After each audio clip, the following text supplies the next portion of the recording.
YouTube. Going live 5 minutes early.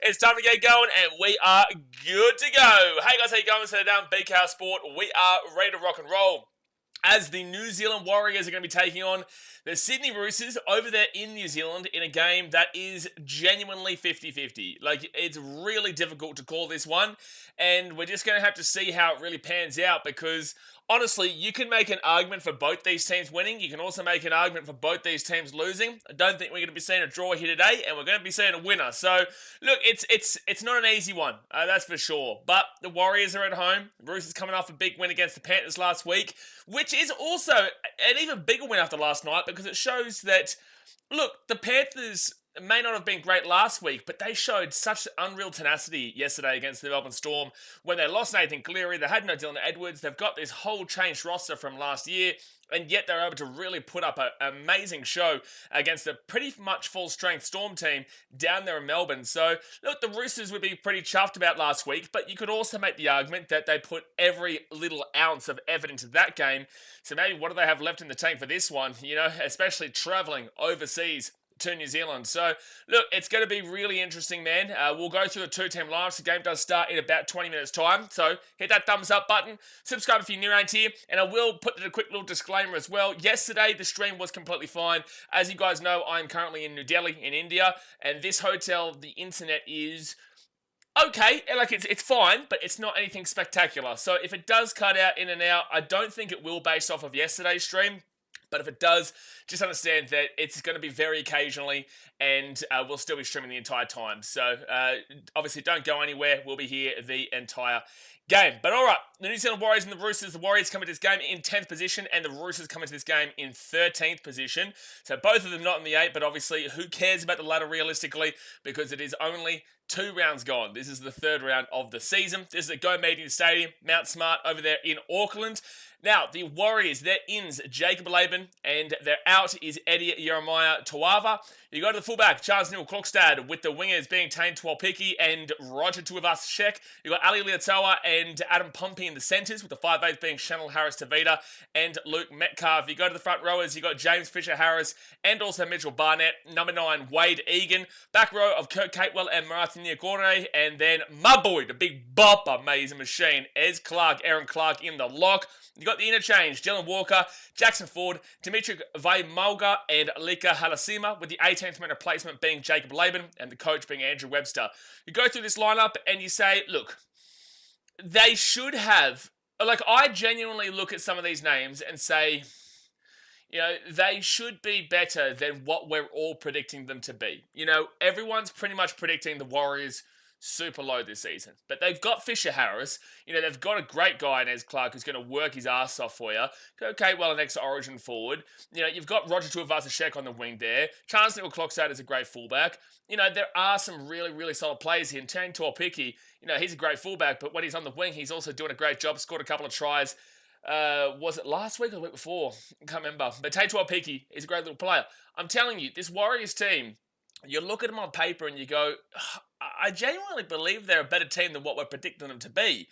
But I just don't know how they're going to operate long term, right? Because the first 2 rounds have been really confusing on their behalf. The first game over in Vegas, you throw it away, they got pumped by the Raiders, right? The Raiders actually looks good the second week as well against the Broncos. So the loss is like, okay, the Raiders are really good and they were good the week after, so maybe the loss to the Raiders isn't as bad as you'd think, because the Raiders are a much better team than most people are projecting this year.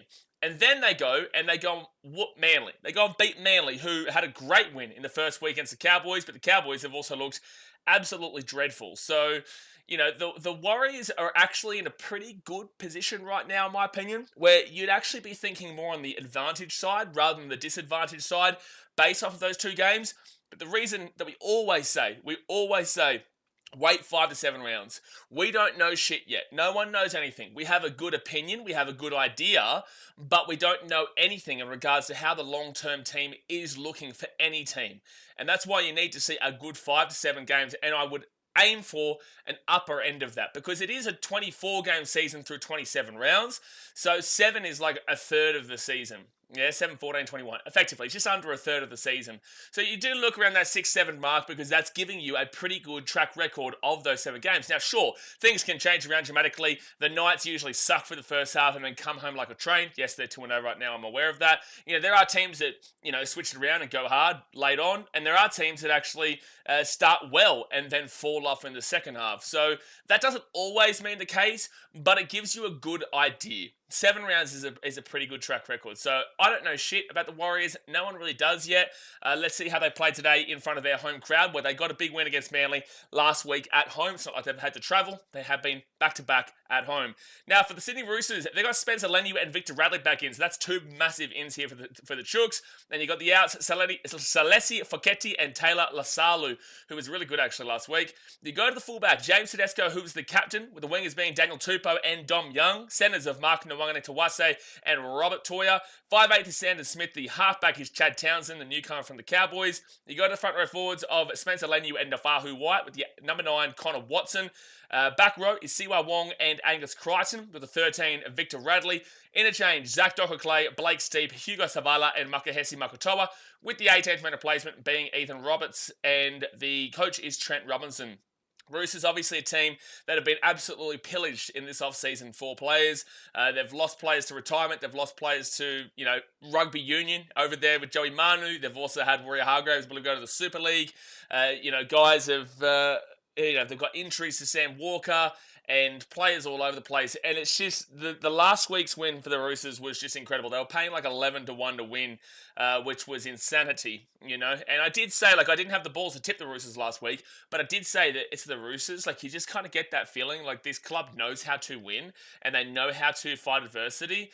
And although I still didn't tip them, I said, listen, it wouldn't be, it's not 11-1 own dogs, someone. I would have said in my personal opinion, I would have heavily leaned with the Panthers. I probably would have given a 4-1, maybe 354-1 odds.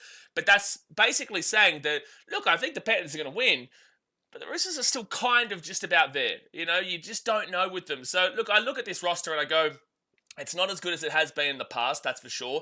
Their halves are a bit of a mess. Their 1 through 5 is still strong. Daniel Tupou looks like he's going to have a fantastic season. Nwangane Tawase is getting better and better every single week since he's moved from rugby. Toya is a nice young blood. Dom Young defensively is just something else, but attacking-wise is one of the fastest players in the league. Tedesco is one of the most experienced players in the league, very successful. And then their forwards are going to work hard for it. So, look, I look at this game and I go, I know the Warriors at home, but I'm going to tip the Roosters, but it's completely 50-50, man. I'm going to throw a dart at the Roosters and say they're going to have a bit of form from last week. They're going to continue on. I think Daniel Tupou will have a good game. Tupou is looking like he's going to have a big season for mine, and he's actually really underrated. Daniel Tupou is actually super underrated, man. How old is he now? 91, so he's 33, so he's definitely starting to get towards the back end, especially for a winger, because, wingers I wouldn't necessarily say go too far past the point of around where he is at now. You do see forwards go past that point and halves and whatnot, but wingers are usually kind of that young, spicy, energetic X factor, and, Tupou might not be that young, spicy, energetic X factor, but he absolutely does get a job done at a great level. So, yeah, look, this is going to be an interesting game. I have absolutely no idea how to call it. I'll throw a dart at the Roosters, and we'll just have to see how the cookie crumbles, man. The game starts in 10 minutes' time. Hit that thumbs up button and subscribe. If the Warriors are to win this game, they would go, what are they on? So they've got -2 on the points differential currently. If they won this, they go to 4 points, which would be equal to Raiders, Bulldogs, Knights, and Rabbitohs. They'll go above the Rabbitohs for now, but then once the Titans put 40 past the Knights tomorrow, the Warriors would go above them too. So, look, what you're realistically looking at with a win here this week would be the Warriors sitting around the 5th, 6th mark, I would say, realistically, because the Panthers are down there in 11. But if the Warriors were to lose, they would go. They have the opportunity to go into that bottom 4 too. And that's the point where you don't really look at the ladder until probably 15 rounds in, realistically. And then whilst on the other hand, and that's the thing, because I look at all these teams and I say it's going to be pretty much the same. Completely can go to the top and can completely go to the bottom. The only team that's not moving anytime soon is the Melbourne Storm. Unless the Raiders are to... Who do the Raiders play this week? I think they play Manly, don't they, on Sunday? if the Raiders won by over 12 points, they actually go above the Storm, but the Storm have had a bye, right? So the Raiders would actually technically be on top anyway, with the fact that they would be 3-0 if they won that game. So yeah, and then the Roosters, on the other hand, they're down there in 14th. Obviously, they got absolutely smacked in the first week against the Broncos. Roosters are quite infamous slow starters every single year. They really do start slow. So last week was even more impressive based off of that. But the first week, until we've seen 7 rounds, we don't know whether to see it as a throwaway week or a week to show that the Roosters are just not up to the standards overall. And they need like that special occasion, like that last week game against the Panthers, to get up for it. So, look, they're in 14th position. They lose this. They technically could go into last position. They win this. They're probably going to situate themselves around that 10-9 area after this round. But all right, guys, let's get into the chat. I'll see you guys soon. Fire it up. 10 minutes to go until the game starts. Give me your predictions in the chat. Hola. And Lego. King Mitchell Moses says, dang, 5:40 for me. Yeah, it's 12:20 p.m. over here. Oh, yeah, I've got to change that. See, Jay, I told you. You know, I'm over it. I'm all over it, son, because I know Jay's going to start crying in the chat saying, hey, the clock is all over the shop. Gee whiz, I tell you what. Know him too well, that bloke. Know him too well. Let's change that date and time to the Australian time slot so that clock doesn't go all up the whacker. So we go to Brisbane because that's the only real time zone in this world. Queensland time. It's the only real time zone. Yes. All right. And then people won't ask me why the time says like 12 o'clock. It's like 12:20 over here. We're 4.5 hours behind. Cubby's Mind says, I'm tipping the Warriors 12 plus. You're tipping them by a big margin. Okay, 12 plus is getting up there. Like I said, I'm taking the Chooks in a little bit of a bolt at you. I'm taking it. Again, I have no idea. Like it really is just a bit of a guess. It really is. Like I can see that there's 80% of people have voted the Warriors here. Is that because you actually think the Warriors, or is that because you'd rather the Warriors win? Ad Sport says, good start for the Doggies, 2-0, but I'm not getting too hypered over win over Titans and Dragons. Well, I'll just go screw myself then. I'm looking until round 8, round 8, 9. Well, 9 rounds is a bit too much. 9 rounds is like, sure, you have more of an idea, but 9 rounds is too much. Like, you'd be looking 6, 7 to have a good idea about where a team's at. 9 rounds, you'll definitely have a good idea about where they situate. But I wouldn't necessarily say, like, it's a good start in regards to the record. 2-0 is a great record. But as you said, Titans and Dragons aren't exactly, pillar of the post teams. And they have conceded 44 points, which is, let's have a look. So we go have a look at against. So Storm are giving up 42, which is quite a lot for them in 2 games as well. The Rays are giving up 30. So they're 3rd, they're 4th, they're 5th. So they've got a better defense than the Broncos currently, so they're still 5th, 6th, 7th. Better defense than Manly, so they're still 7th. Better defense than the Warriors, so they're still 7th. Panthers, wow. Worst defense. The Titans have only played the 1 game, so we're gonna just take them out of the equation for a second. So the Dogs are about the 8th best defense right now, which is like it's. For them, they were basically second last year. Sharks were the second best team defensively, and then the Dogs were like 4 points off them, right? So the Dogs were technically 3rd, but they're effectively equal 2nd after the season. It's not been a great start for them defensively by any means, and you've got to remember, those 2 teams they played aren't necessarily... And the Titans, there's a facade, the greatest attacking team ever, but just the worst defensive team. Yeah, they concede points, but they score big points in individual games, the Gold Coast, but they don't necessarily score big points every single week. There are games that they're on nil, and there are games where they score 66 or 46 against the Warriors and the Broncos, yeah? So they're not actually overall on a kind of consistent basis over the last few years. They're not actually that fantastic attacking-wise every single week. So it is a concern for the Doggies defensively, for sure, but it is early in the season, and we don't know anything yet. Adam Smart says, afternoon boys, let's go to the Wires. This is a tricky game and the Warriors normally choke in these games. You're right in regards to the Warriors normally choke, and you are right in regards to this being a tricky game, but I wouldn't necessarily call this a choke if they were to lose because, again, the Roosters are coming off a big win against the Panthers last week, who are 4-time premiers, and the Warriors are 50-50. They're 1-1 because they got pumped by the Raiders but then pumped Manly.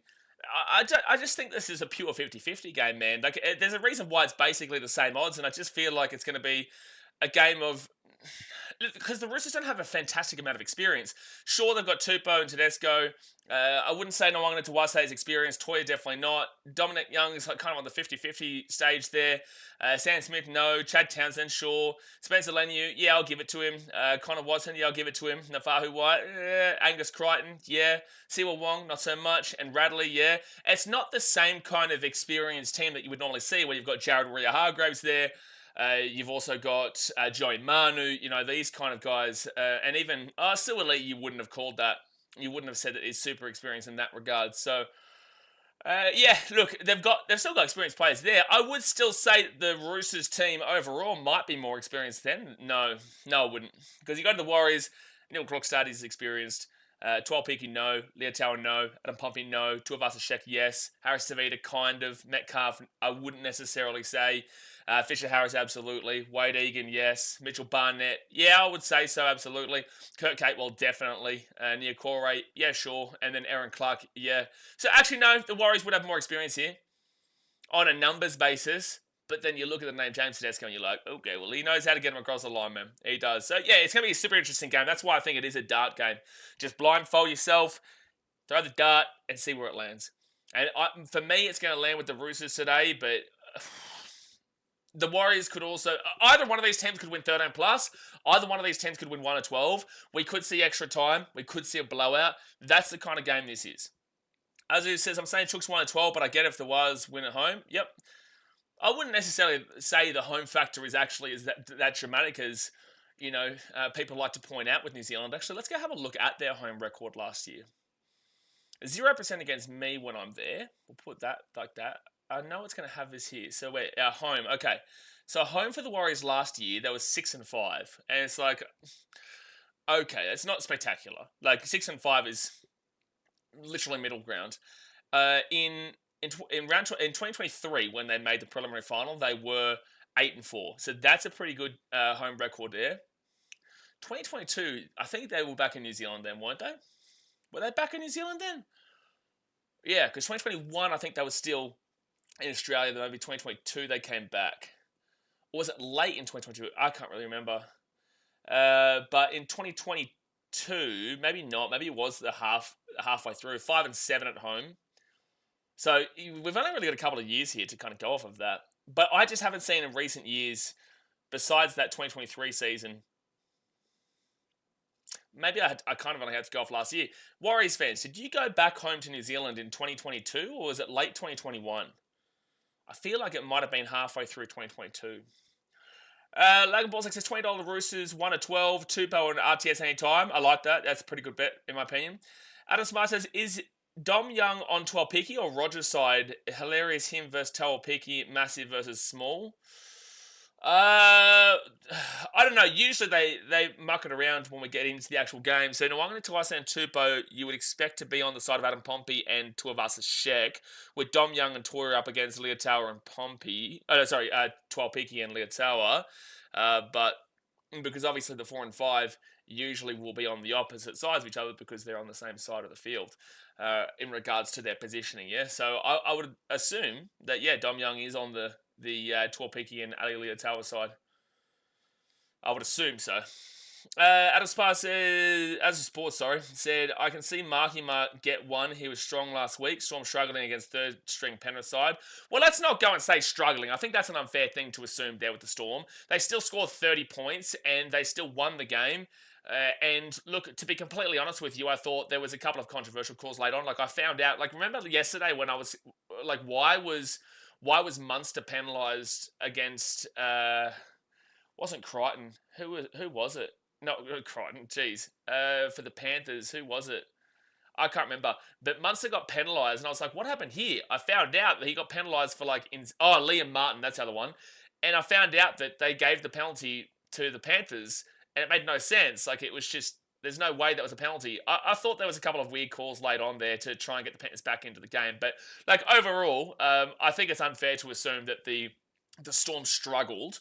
They were up 14-0 when Cleary was on. Cleary came off. The Panthers found a way. They found their second gear after looking horrible for the first 20 minutes.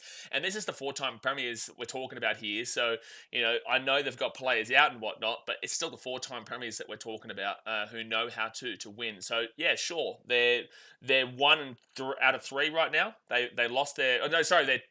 They're 1 out of 3 because they won the first game against the Sharks. Ashley Klein, I tell ya.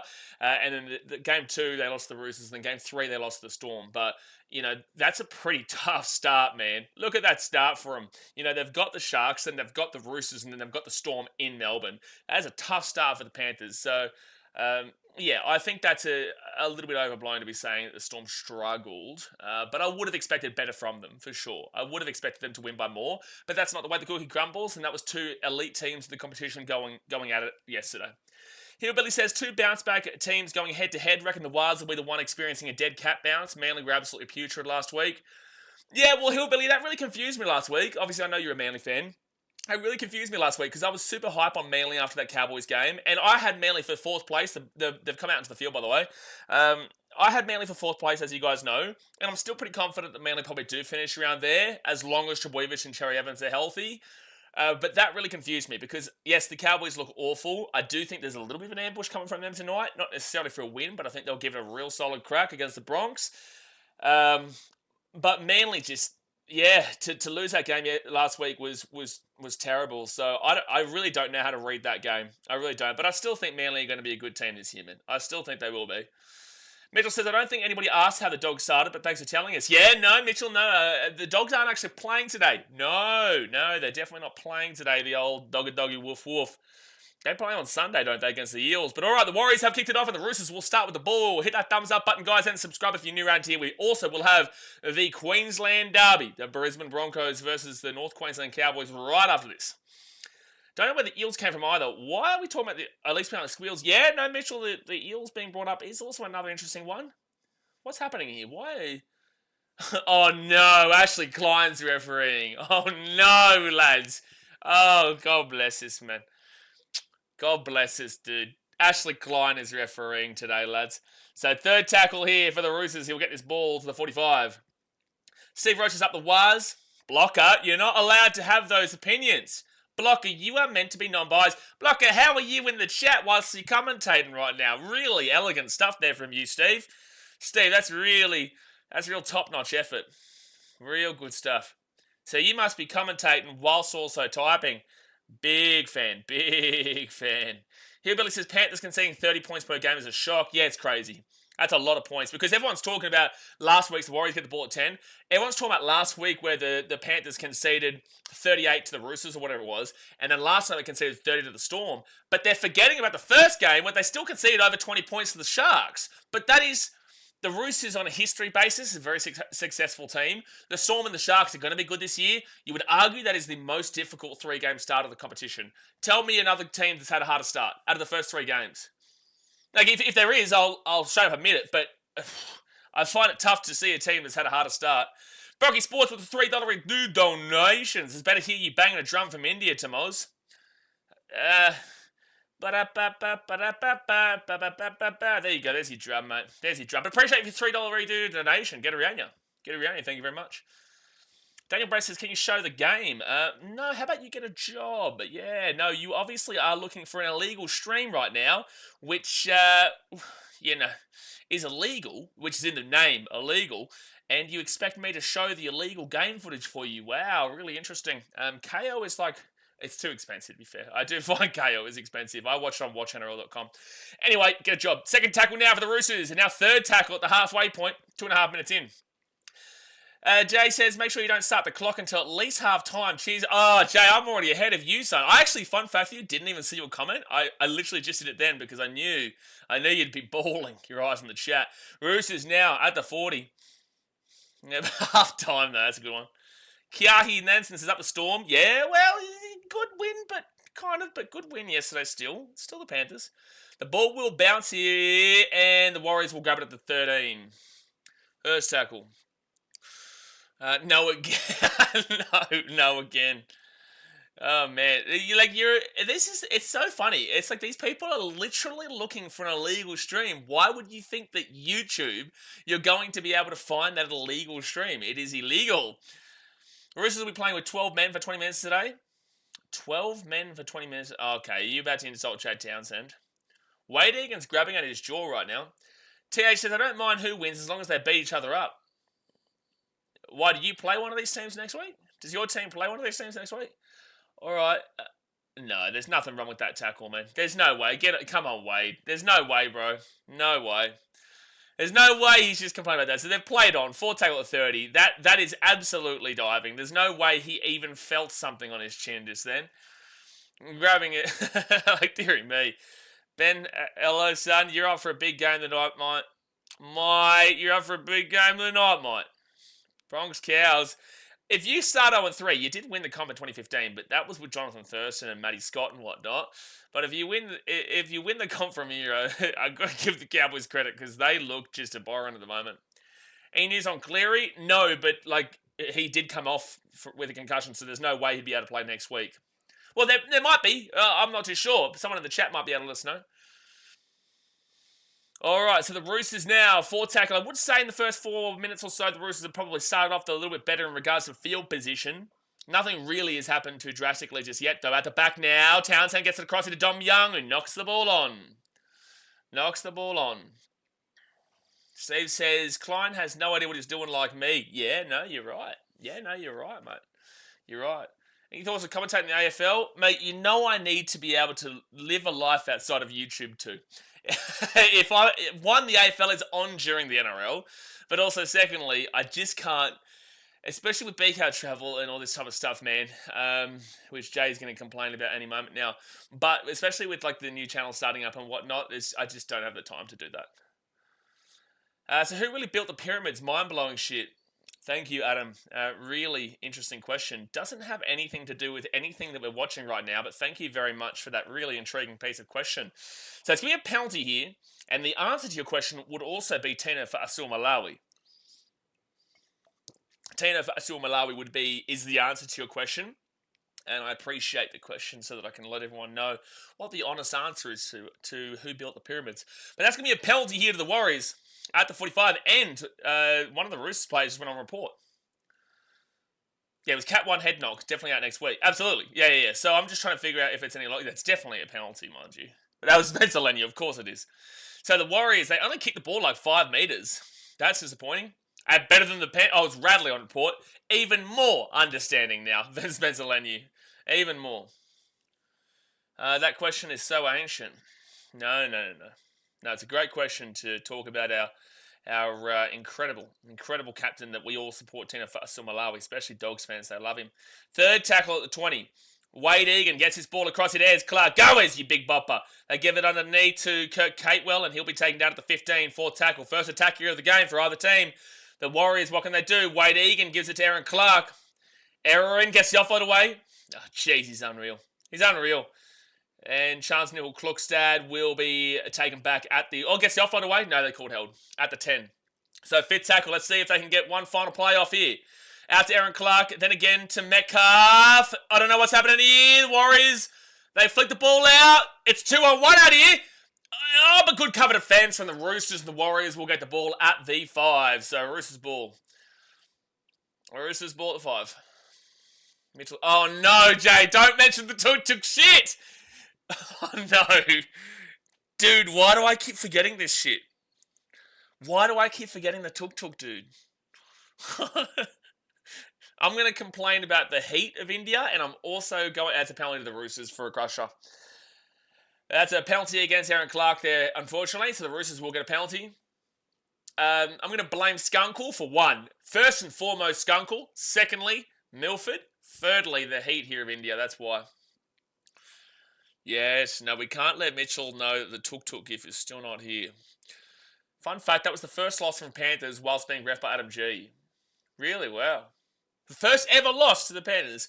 I do feel like people do really overrate that like statistics with the referees and whatnot, because a lot of the time you will see the better teams overall with the better records with these referees, and then people say, oh, it's like, for example, Titans fans complain about a lot of referees, and it's like, well, we haven't we have a losing record with most referees because we have not been good overall. But there are certain referees that I really don't like for the Titans. But people do emphasize like referee stats when it's like, well, overall, we've got a bad record with this referee at Panthers Titans. And well, they've won 4 premierships in a row, and we've come 4th last every year, so there's a reason why. So at the back now, right-hand side, and the Roosters will knock another ball on. This is looking like it could be a bit of a weird game. The Warriors haven't really dazzled so far, but the Roosters have had a couple of knock-ons, which have given the ball to the Warriors an opportunity. They keep trying to spread that ball down right.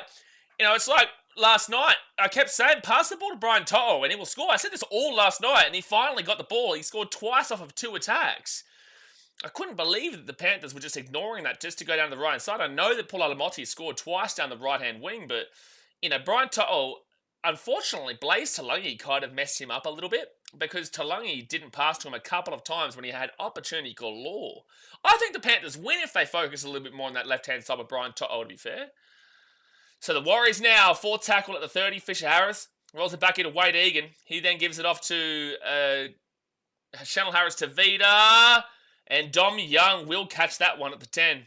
Not been great with the hands today, the old Dom.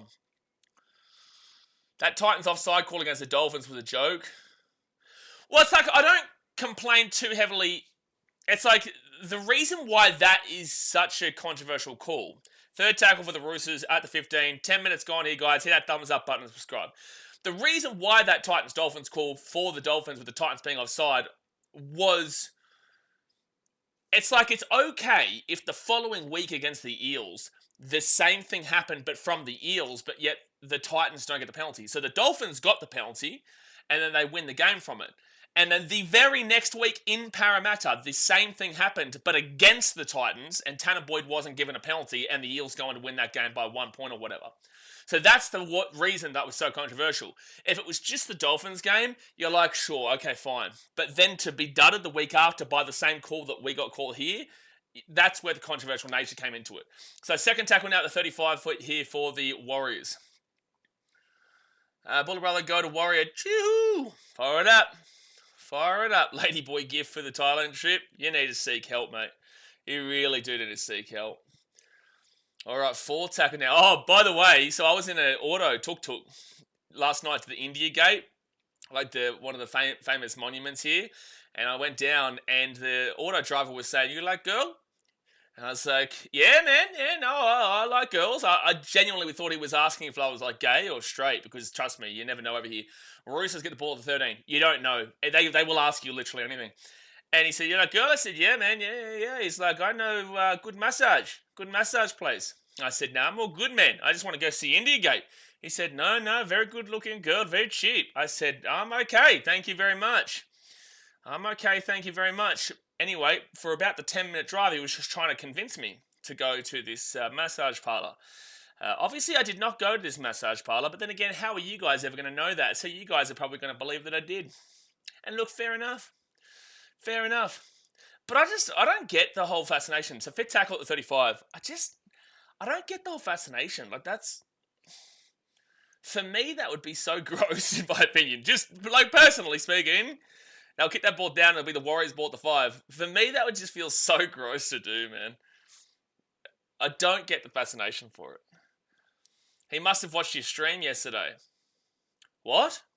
Well, because of Andrew. It must have been a good massage. Fantastic. I'm feeling loosey-goosey, mate. Feeling loosey-goosey. Apparently, massages here, unless you go to a really serious, reputable one, nice work by Tank to a picky here, he'll get this ball to 35. Apparently, they're awful because they're not actually massage places. They are just effectively brothels. So, 4th tackle now at the 48. How was the massage? I knew you guys would say it. I knew you guys would just say that I did. To be fair, if I did something like that, I wouldn't give a shit. I'd tell you guys. I'm pretty open and honest here. I just feel like that'd be so gross, man. For me here. Thailand, that'd be different. So the Roosters will get the ball here at the 10. Adam Smart says, there's a reason he hasn't shown that left hand on stream yet today. What's the left hand got to do anything with? The Roosters now Mark Nwanga into Wase. He'll get this ball out to the 20. What's the left hand got to do anything? Sorry? Especially if you walk in expecting a pretty young lady, but instead you get a 6-year-old granny. Does that actually happen here? Well, then what? You just walk out, surely. Surely if someone does that and it's some 60-year-old, surely you just walk out. If they're not good looking, don't pay. Just leave. 4th tackle now for the Roosters. And Tedesco, he'll get this ball to the 35. I will say this. There's no real definitive leader right now. The Warriors have not been fantastic with the ball. And the Roosters have done... That's out in the full.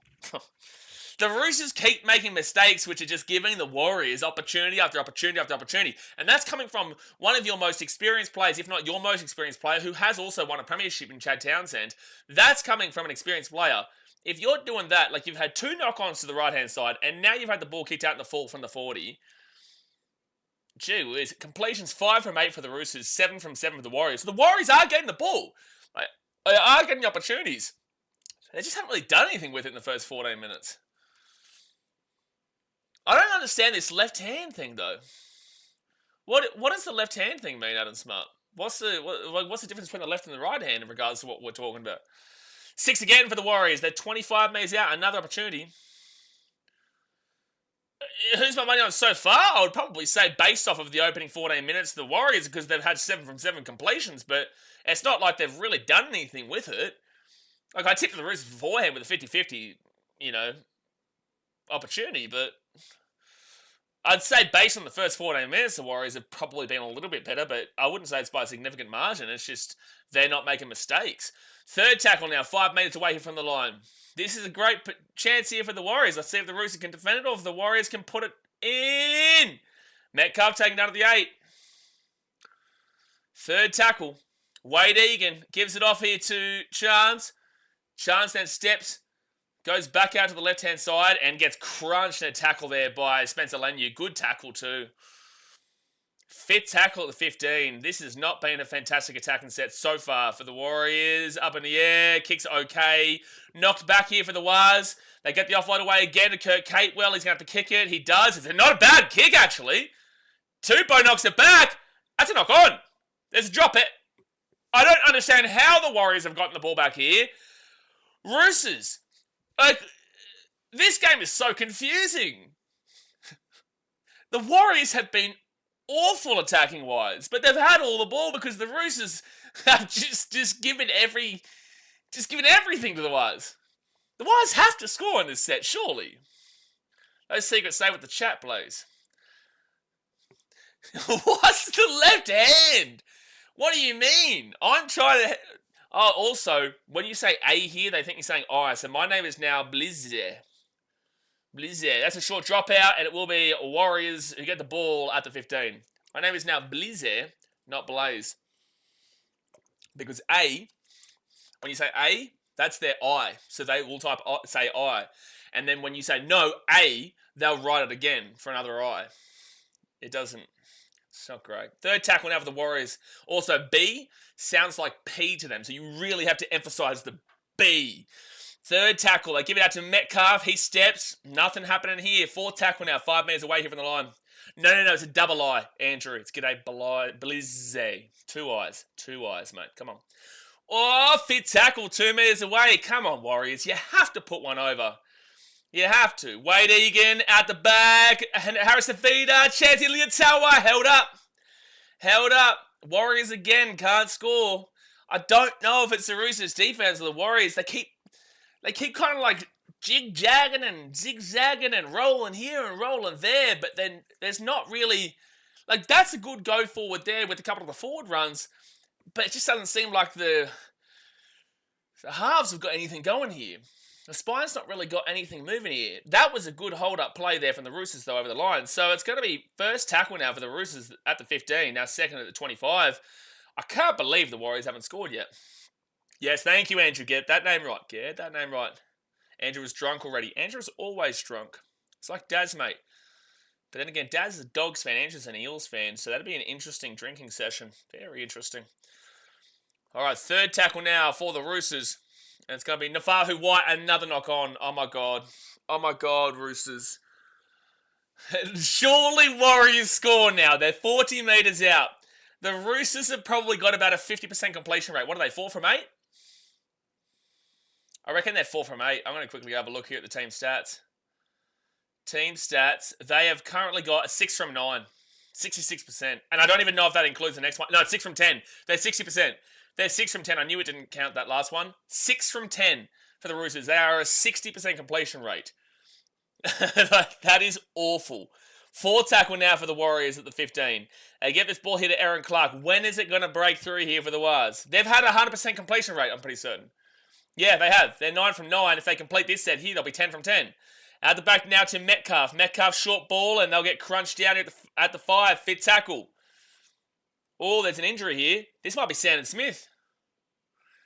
Yeah, Sandon Smith and also Victor Radley are down. Oh no, Radley is known for a HIA or 2. God bless him, man. I hope they're alright. Sandon Smith is alright. He stood straight back up. I don't know if this is a head clash or they've just kind of run into each other. Society says Roosters keep shooting themselves in the foot. In the fort. The fort? In the foot, yeah. I think Radley's going to come off for a HIA, dude. Sandon Smith might have hurt his right arm, but I think that Radley is... Yeah, he's going to have to go for a HIA. His tackling technique, he gets him into trouble a lot. He might come back in 15, you don't know. You don't know. Truly, you don't know, Victor. Alright, fit tackle. Waz, can we get it going here? They stop, they start, they go again. That's offside. Have they called knock on Warriors here? Yeah, so Radley comes off for a HIA. Have they just called this a knock on Warriors? And it says the Roosters put 34 on Penrith last week. The week before got 50 on them. This week they can't hold a ball. Yeah, but you've got to remember, last week was a special occasion for the Roosters because no one believed in them. And this club is a club built on success, so no one believed in them. I think Victor Radley will come back in 15, by the way. But he does have a track record with his HIAs and concussions. So I hope he is all right.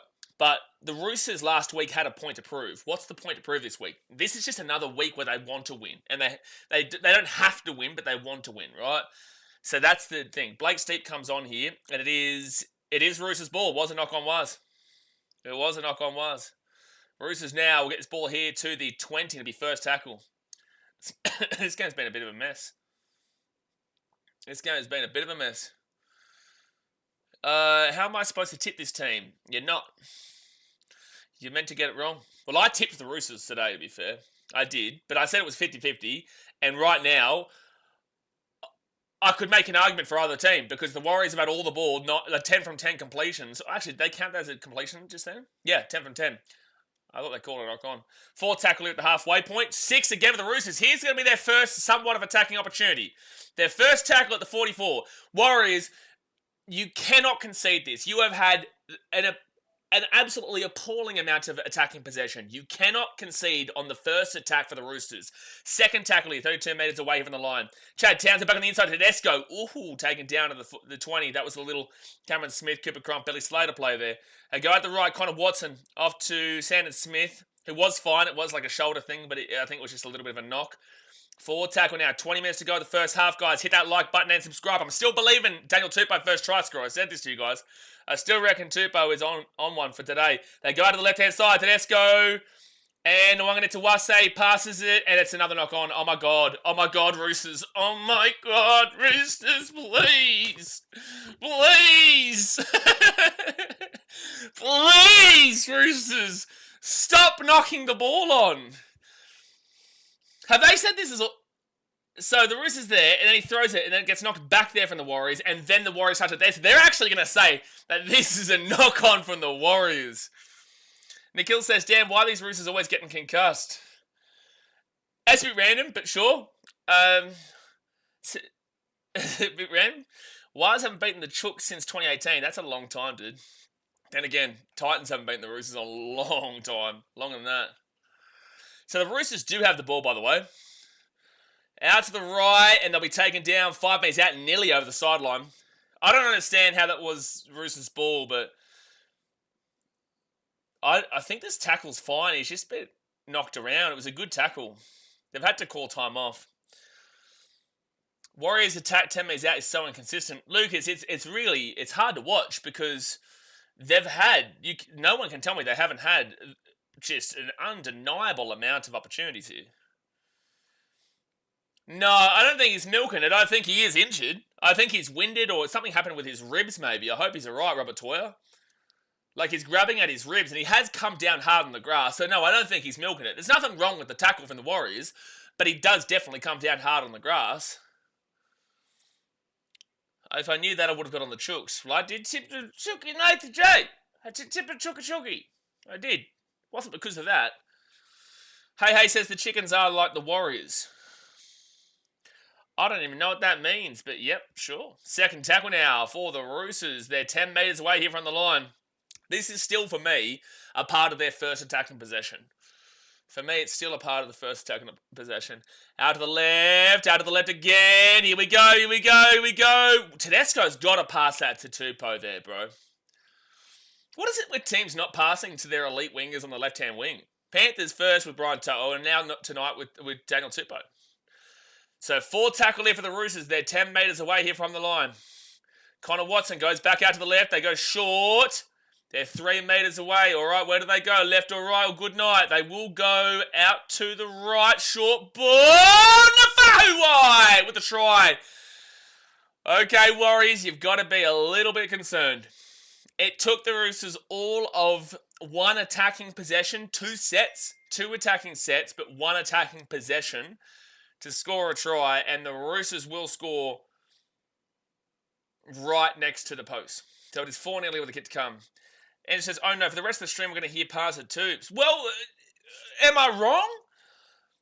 Like last night, I'm pretty certain I was spot on, wasn't I? Because they kept not passing the ball out to Brian To'o, and I kept saying pass the ball to Brian To'o, and he had 2 attacking possessions at the end of the game and scored 2 tries from those 2 attacking possessions. So am I incorrect? You know, the Roosters probably would have scored on the tackle of that if Tedesco gets that ball off the Tupou. Aaron has to make that tackle, Lucas says. I don't really see whose defensive fault that was, but... Oh, by the way, Jay, you know how you said they have Coke Zero? Even when they say they have Coke Zero on restaurant, like, things here, on the menus, doesn't mean they have it. They've got Diet Coke. I went to a place called Sando's Butter Chicken last night in Connaught, and it had Coke Zero, and I said for the camera, I was like, oh man, I'm so grateful they've got Coke Zero. And then I asked for Coke Zero, and she says, they had Coke. So there's no Coke Zero, even where they do say that there is Coke Zero. Giggity! So 6-0 here to the Roosters. 17.5 minutes to go the first half. You are indeed correct. Exactly right. So why are you complaining? Aren't you here to hear, like, my opinion and analysis? Or are you just here to laugh at me? Or both? I'm going to go with both. I'm also... No, well, you're not... Andrew, you're not laughing at me. You're an Eels fan. But other people might be. Other people probably are. It's a big troll move. It's a massive troll move. It's a massive troll move. It's diabolical, mate. Diabolical. So 17.5 minutes to go first half. Roosters lead 6-0. They have 7-Eleven in India, yeah? They do, but it's not like Thailand. So in Thailand, they have it everywhere. Here, it's more... Well, I'm in Delhi. Like, I don't know where other places are like this yet. Like, I'll be in Jaipur in a couple of weeks. I'm in Agra next week. I'm in Amritsar on Monday. So, like, you'll see on the vlogs and whatnot, and I'll tell you on the streams, but it's not like Thailand. Like, Thailand is 7-Eleven Central. Oh, no, there's an injury here to the Warriors. Oh, no, Marata Niokore, God bless him. Oh, he's seriously hurt. I hope he's alright. Like, it's something to do with his right leg, maybe? So to stop the clock. Andrew says, but anyways, in answer to the question, I come for banter. Oh, good. Well, you're an Eels fan. You'll get plenty of that. Boro says, that try will make me some cash in Supercoach.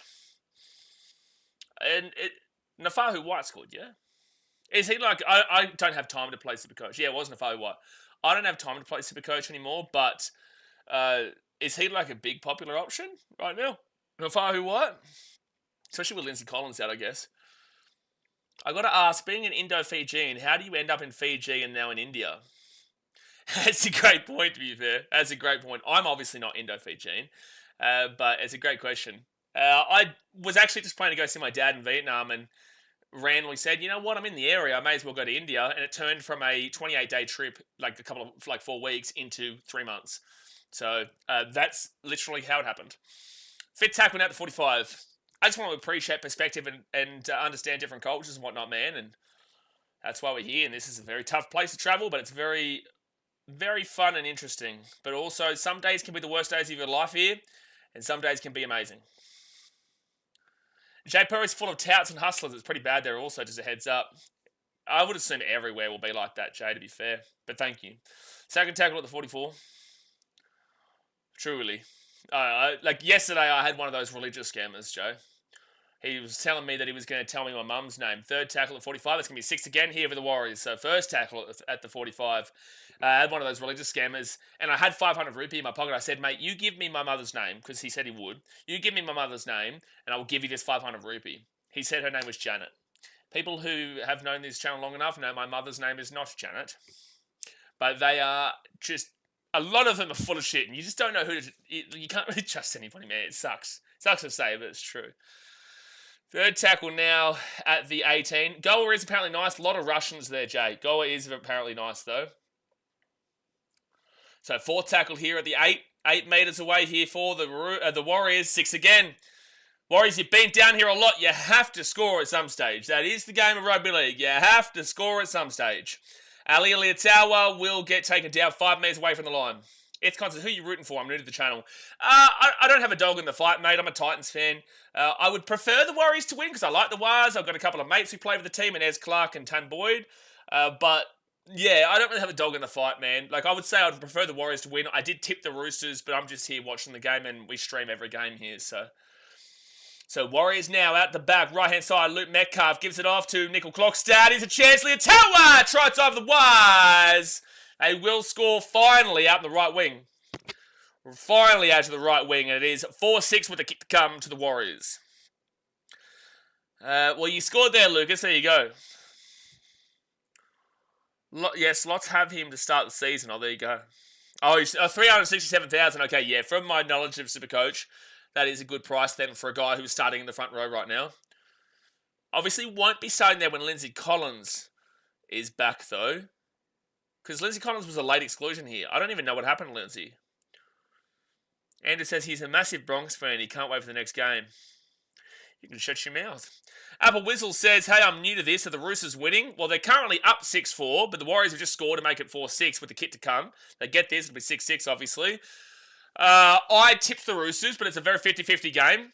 And the Warriors have had a mount. I think they're 100% completion still. Yeah, they are. 14 from 14 completions. That's incredible. And the Roosters are 9 from 14.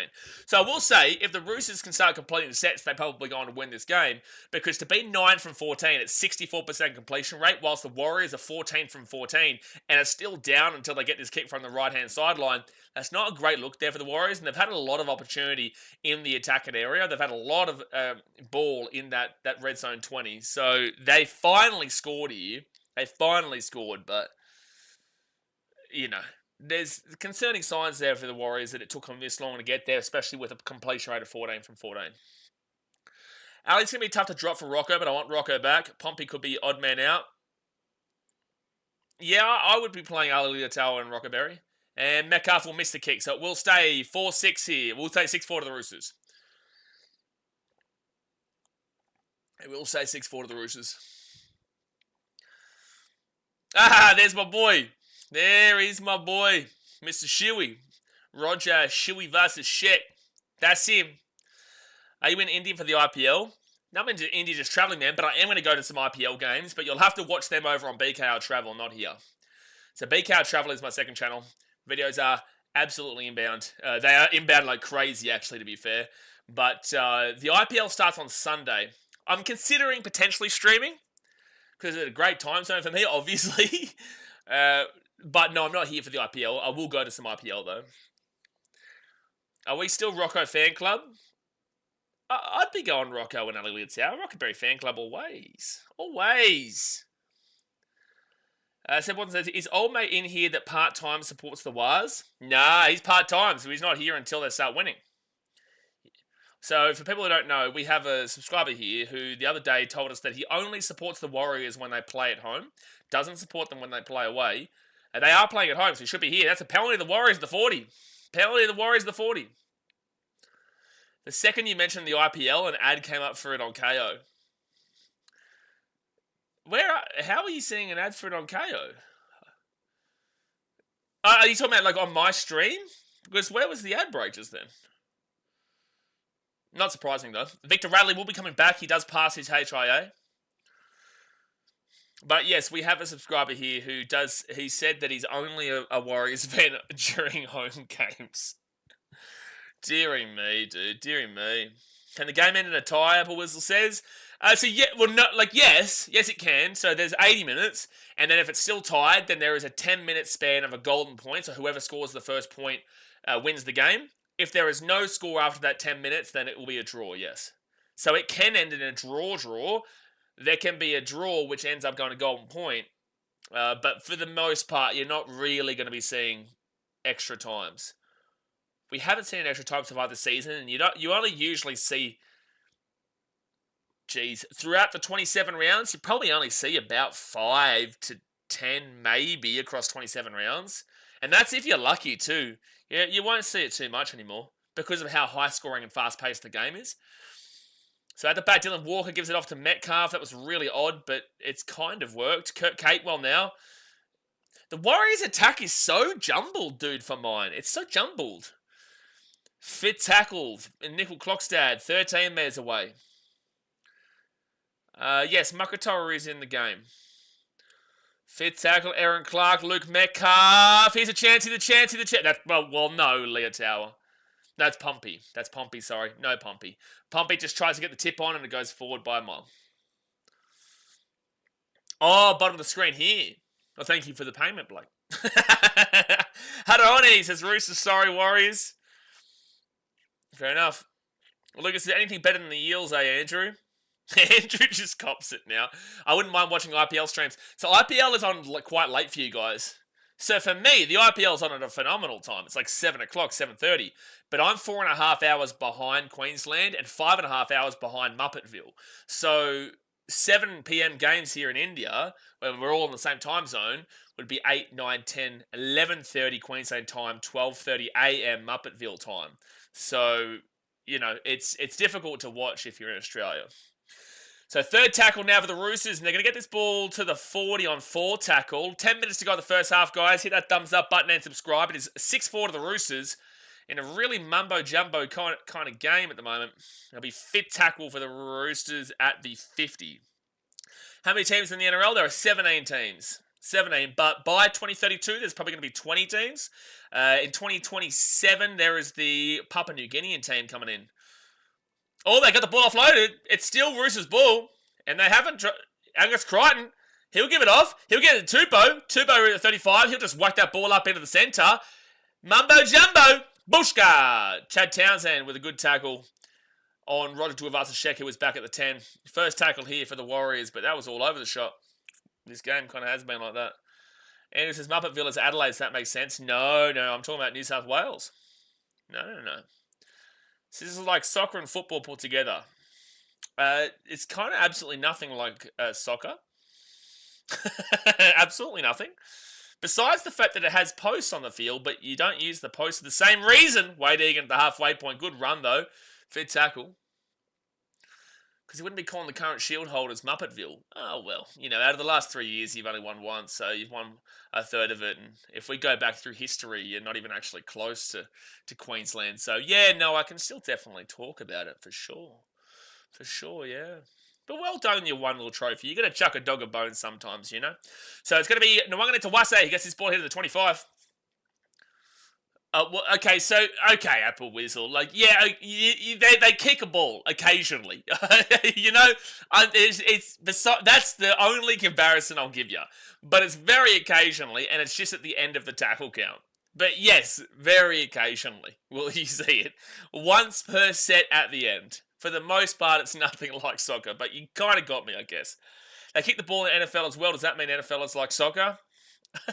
Tupou's away at the 50, at the 40, at the 30. He kicks the ball back onto the inside. I don't know what he was doing. I don't know what that was from Tupou. That was awful. He had to wait way longer. You've got to drag in Nickel Clockstad before you kick that ball, man. You got to drag that kick in before. You got to drag the fullback in before you kick that. NFL is awesome. NRL is awesome. No need to hate sports that involve balls. Oh, no, I love football. No, I'm just laughing at the comparison. I love all sports.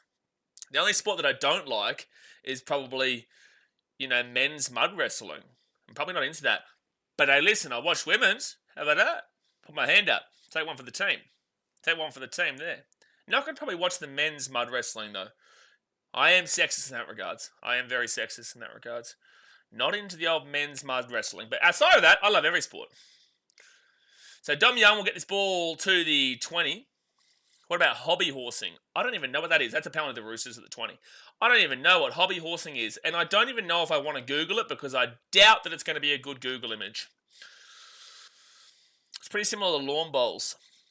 Well, to be fair, it does have a ball. Not the same kind of ball, but a ball nonetheless. You do touch it with your hands. This is a really dodgy conversation here now. Balls and touching hands and men's mud wrestling? I don't know what's happening. This is your fault and Milford's. So 7 minutes to go the first half. The Roosters with the ball at the 45. It is a very close game right now, and Angus Crichton will get this ball to the 50 first tackle. That was some great football, Tubo. Skugga says, get used to people talking shit to you in this stream. It's full of Aussies and Kiwis. Yeah, so Abbott Whistle, don't take anything that we say offensively. Me or the chat. It's all banter and sledging and talking shit. So, you'll get insulted, but Aussies and Kiwis, it's ridiculous. We can't talk to each other without just taking the piss out of each other. So, yeah, don't take anything offensively that anyone says here. Unless you're a Broncos fan, then take it all offensively. Roosters here. That's another knock-on. That's another knock-on from the Roosters. Unreal. Unreal, dude. The Roosters are knock-on central today. They are now 11 from 17, so they'll be back towards the 60% mark for completion rate. It's concert. It is 4 a.m. and I'm laughing my ass off. Welcome. This is what happens, man. This is what happens. And says, Blaze are familiar with this topic about men. You literally on the stream yesterday between the Panthers and Storm were asking me to do a nudie run with you at the grand final. So I don't think you are in a place to talk here, Andrew. So it's a scrum here to the Warriors. Oh, Nwangana Tawase was very, very adamant to challenge that, but I think it was a knock-on. Lucas says, it's nothing bad, just people doing equestrian, but instead of riding a horse, you pretend to gallop riding those stick things with a horse head at the top. So it's basically like Quidditch that people made. When I went to university in Melbourne, there was like a Quidditch club that I would walk past on my way back to my dorm every day. And, I like a bit of Harry Potter, don't get me wrong. He's lost the ball.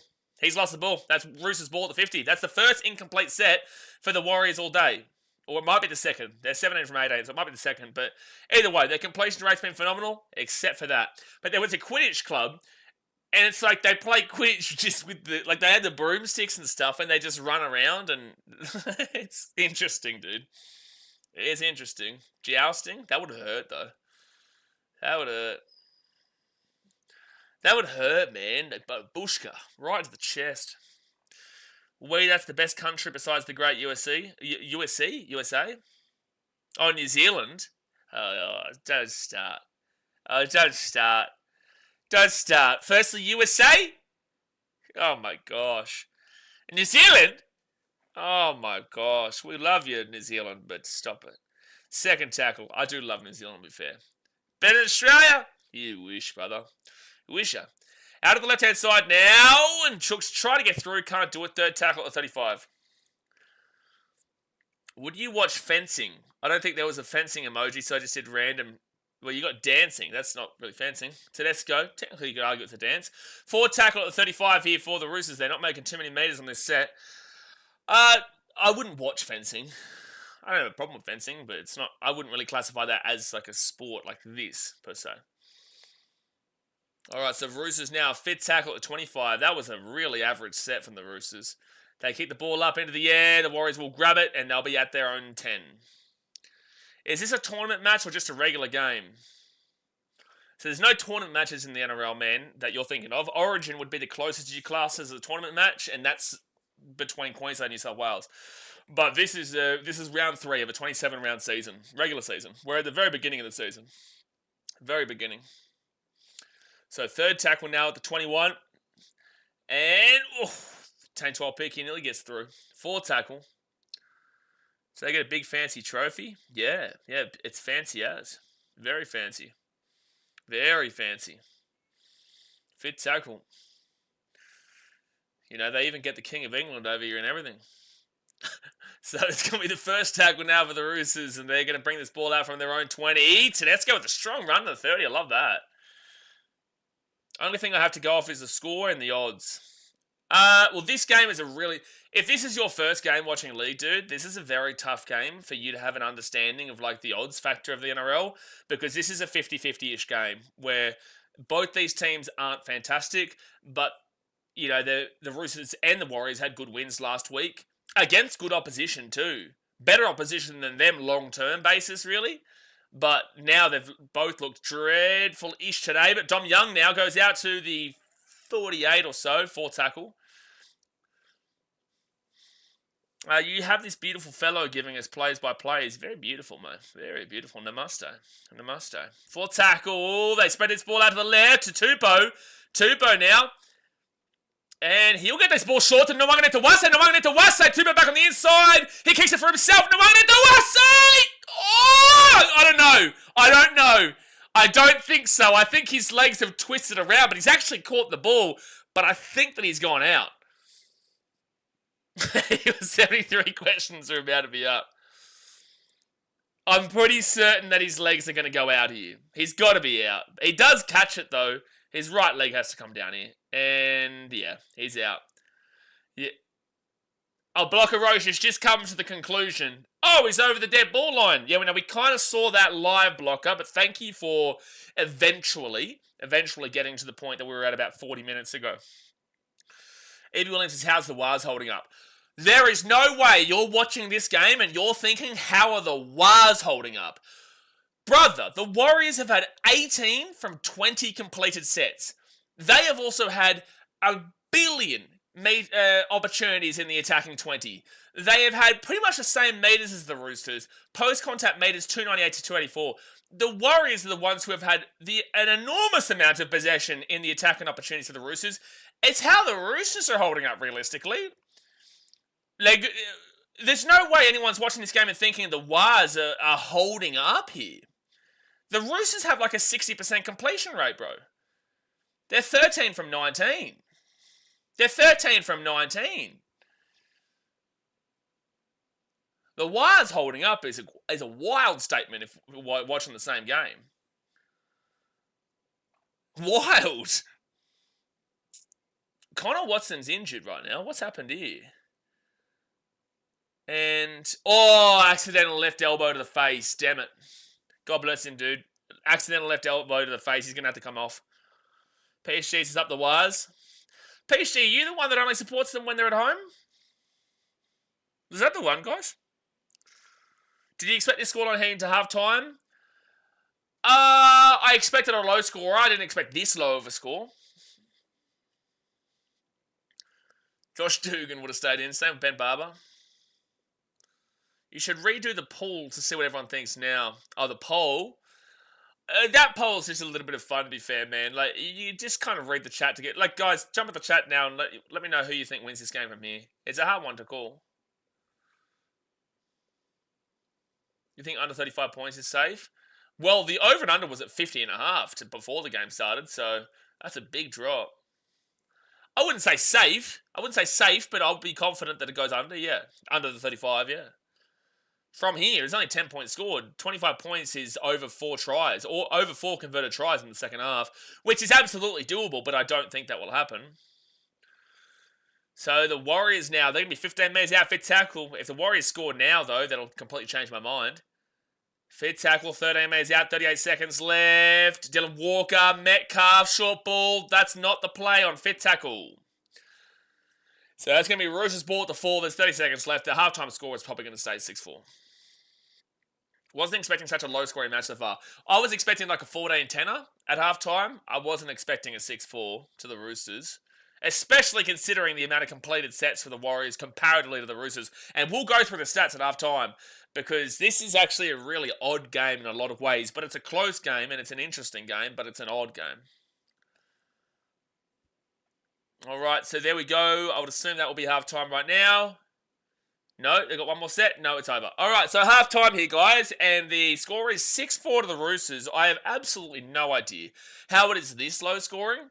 especially when the Warriors have literally set up a tent, had a cigarette, and also been drinking with their friends all night in the attacking 20. So I have no idea how the Warriors are actually down 6-4 here. But let's go through some of these stats here. Obviously, guys, hit that like button and subscribe. You guys know me. I'm live for every single game, even though I'm here in India. So no matter where we are, we're always live, man. And we've got the Broncos-Cowboys after this one, the Queensland Derby. But all right, the stats-wise, 52% for the Warriors, 48% for the Roosters.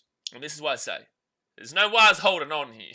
No wires holding on. 52% to the Warriors, 48% of the Roosters. Time possession is up by about a minute and a half for the Warriors, which is decent enough. Completion rate, this is a key teller, 19 from 21 for the Warriors. They're 90%. The Roosters are 71% now, 15 for 21. So they actually improved their completion rate a good 10% since the first, few sets. They were 6 for 10 at one stage. Now they're 15 for 21. It's not too bad. 71% is not great at all, but it's not as bad as it could have been. Like, you're aiming towards that 80% mark if you want a good completion rate. 90% is phenomenal. 90% you ride home about. You're riding home saying, Mama made it. 90% is a phenomenal completion rate. 71% is very bare minimum. That's bare minimum kind of stuff, but they'll take it comparatively to where they were at one stage. Now, they've both had the exact same amount of runs. Now, that is a concern because the Warriors have had 4 more completed sets than the Roosters. They've had more possession, but yet they've got pretty much the exact same amount of runs of 98 for the Warriors and 97 for the Roosters. So that's interesting. And then the run meters, the Warriors are only up 911 to 876, so it's not that drastic. Then you go to the post-contact. The Warriors are up by about 40 there. Now, the Roosters have got 3 line breaks to the 1 for the Warriors. The tackle breaks is 18 for the Roosters to the 14 of the Warriors. Average set distance is pretty much equal at 43.39 and 41.71, which is a difference to last night where you saw the Panthers and the Storm where they had like average set distances of 30 and 35. So 43 and 41 is a dramatic rise there, which means the defenses are a little bit more on the back foot because when you're getting up towards that 50 average set distance, that's huge. 50 is huge. 30 is incredibly bare minimum. Incredible. I'd say 35 is bare minimum realistically, but 30 is very average because then you're averaging under 10 meters per run, which you can't be doing that. That's why the 10 meters per run is phenomenal, and that's why you kind of average out around that 40 marker. So the 42.8, 41.94 now, so it's actually nearly pretty much even now as well. That's good average set distances for both those teams attacking-wise. And the play the ball speed, pretty much the same. 3.6 to 3.75 to the Warriors in advantage by 0.15. Offload's the exact same. A lot of similarities in this game so far. A lot of similarities. The Warriors are loving a dummy pass. 30 dummy passes to 15 in their favour. The effective tackle percentage here, so the Roosters doing better in this regard, 91.81% to the Warriors at 90%. Tackles made 213 for the Roosters to 14 missed, and the Warriors are at 119 tackles made to 18 missed. So that's still a pretty... Well, 18 missed tackles is pretty rough, to be fair. But 90% is kind of that bare minimum average. Like, that's where you're kind of averaging around.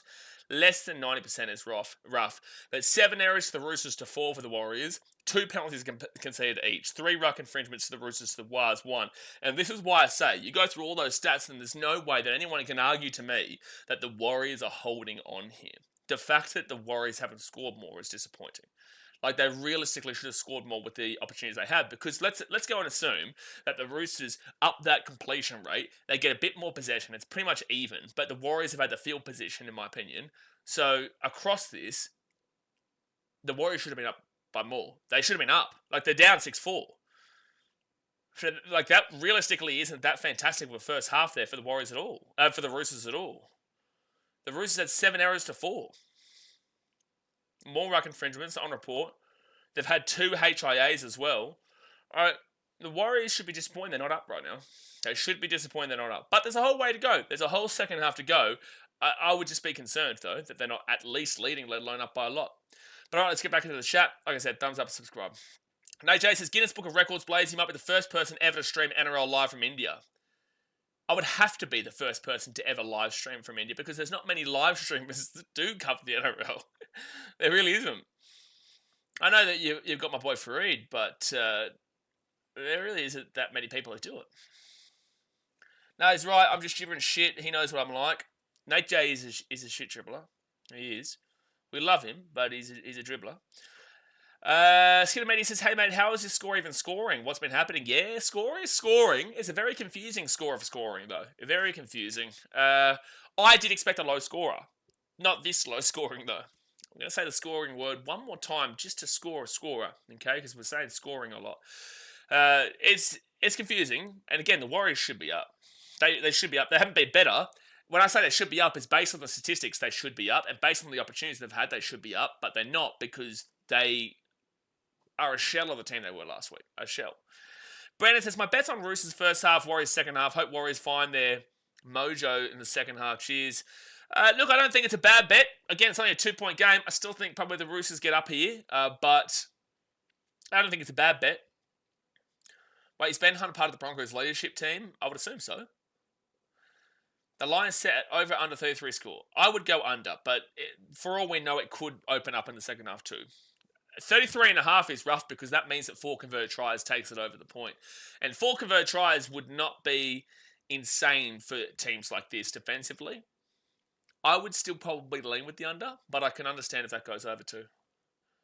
Emma is cool says, hi, hello, Emma is cool. But is Emma cool? I don't know. Andrew says, Skidder, Warriors have 0 attacking creativity considering, as Blaze said, they have camped on Roosters' 10-metre line. Yep. Warriors should have 2 more. Oh, no. The 2 points is... There was a hard kick for Luke Metcalf. He's a right footer, and he's also on the right sideline. So you can't be expecting that he's going to be getting that kick. Sure, you would have preferred them to get that too, but you can't be expecting a right footer from the right sideline to be nailing that every single time. He missed it relatively badly, but if it was in front and he missed it, then sure, but you can't be like, well, they should have 2 more. No, based on the statistics of them being in the attacking 20 for literally 80 minutes of this 40-minute game so far, they should have scored more, not just the 2 extra points. Roosters are up. Why are they disappointed? Because they're only up 6-4. They've still only scored six points. And also, look at their error count. They've got 7 errors in this game in the first half. 7 errors a lot. They've completed only 15 of 21. They're 71%, which is very bare minimum. Truly, it's not... this has not been a good performance by either of these 2 teams. Of course, both these teams should be disappointed with how they've performed in the first half. It's close, and as a neutral fan and as fans of the game, we're enjoying a close game. But when you're looking at the quality of it, there's 17 missed tackles apiece, actually. So it's 17-14, now it's 17 missed tackles apiece. These completion rates are so different. NRL.com has got such a different completion rate and stats to what we just saw on the screen. I think he's saying 2 more tries, maybe. Oh, 2 more tries. Is that what he's saying, Nikhil? Has Sam Smith been okay? Sure. I'll give you a stat. Player stats. Sandon Smith. Sandon Smith has played the 40. He's got the 2 points from a conversion. He's got 8 runs for 47 metres, which is actually pretty good for a half. He's got a tackle break. 14 tackles made for 1 missed. It's not bad. But with that being said, they've still only scored the 6 points. So it's not like anything to be super insane about. But, yeah. There's nothing really to go off at the moment. There's really nothing to go off because this game could go any which way in the second half. Fun fact, remembering you mentioned Harry Potter earlier, both Emma Watson and... Okay, I'm going to move on from that comment. Brendan Wesley says, I'm going to sleep watching this game. Both teams are playing like arse at the moment. That's a Roosters fan commenting that for you. That's probably the first time in about 5 years, Brendan, that you haven't commented about the referee. I really appreciate that you haven't dropped the referee name in there.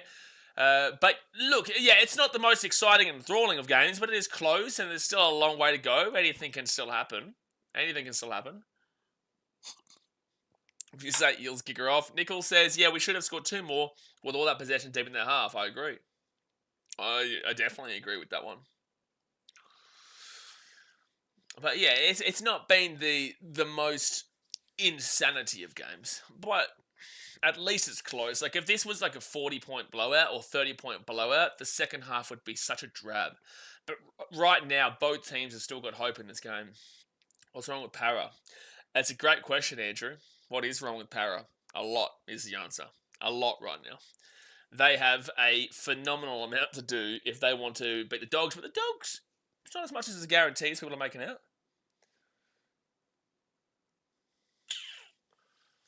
Not as much of a guarantee as people are making out. But then again, if the Eels play like they have in the first 2 weeks, and Tazza says Roosters win. Hey, listen, I'm on that wagon. I tipped the Roosters before this game, but I definitely don't think either of these teams have been too crash shot. What is right with Para? Jay says he actually said Ehat is right with Para, and then Ugat, and before message retracted. But he was trying to say what is wrong with Para. Ben says what's wrong with the Cowboys? Same thing with the Eels. Well, the same thing, but there's a lot of similarities there, to be fair. Give me 1 second here, guys. I'm just going to jump up and have a bit of a stretch. We've got a whole game and a half to go here still. Hit that like button, subscribe. They're still in the dressing rooms here at half time. I'll be back in 1 moment.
Halftime poo time out. The bathroom is there. You would have seen me go to the toilet. And I would have told you as well. I would have said I'm going to the bathroom. Just tune into a poo break. No, that'll be tomorrow because the Titans will just be leading by like 50, Brenton. So, plenty of time to just chill out. And, I'll put my feet up and just relax, put my feet up and chill. Are you going to actually tune in for that one? Are you going to tune in for the Titans Knights? Day ruined, Brenton sees, Gunkel says. And it says, the biggest thing I felt like we are lacking is leadership and organising. I think Dean Hawkins can bring that. And obviously our defence is non-existent, therefore it being a rivalry game. It's a rivalry game. I never guarantee anything in rivalry games. That's why I think the Cowboys could be on for a bit of an ambush tonight. I don't think they win. I'm tipping the Broncos, but I think the Cowboys could be up for it. You're not my mate this week, Gunkel says to Brenton. Makes sense. It does. The old in-ground squat toilet. No, there are public toilets here that people don't even use. They still use the streets. But, and that's true, but no, this is a good hotel, dude. No, there's no squat toilets in this hotel. The only hotels you're going to find that in over here are going to be the, like $3 Australian a night, and what would $3 be in rupees? $1.80 is 100 rupees, so like 150-ish rupees a night. Whatever, which you can get, but trust me, if you go to those, you're an idiot. Right? Straight up, you're an idiot. I get you're a budget traveler, but that's too budget.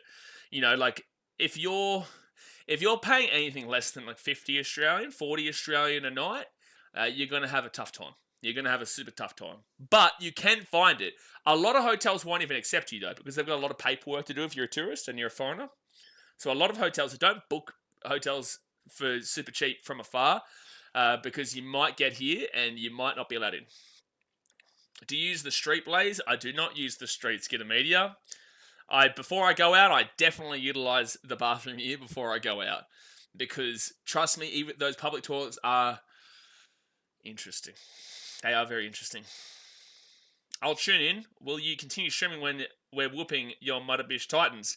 Well, I was still streaming when my team was down 22-0 in 20 minutes last week against the Dogs, who are a much more brutal fan base than yours. So I sat here and streamed an 80-minute game where the Titans were up by 22-0 against the Broncos in 20 minutes, and we lost that game 13+. So if I can stream that, you are the easiest of easy. Comparatively, you would be like a 3-year-old bantering to the Broncos that day, who, after the stream, I was like, that was the worst moment of my life. that was when we were a lot more brutal, though. We were a lot more kind of animosity-driven back then. Now I'm obviously older. I'll say wiser, but I'm never wiser. So it's going to be the second half has started. The Warriors will start off with the ball. Now get this ball out to the 20, now to the 25 on second tackle. They don't book you because they don't want you using... I don't even know what that is. Sundo says, let's go. Just finished my OT. Ready to watch the greatest underdog story. How is it the greatest underdog story? It's a 50-50 game that I tipped you in. What? This isn't an underdog story for you to win this game. Also, I don't even know what OT is. Oh, overtime. I get ya. Wayne says, Raiders looking good this year. Go, Ricky, go.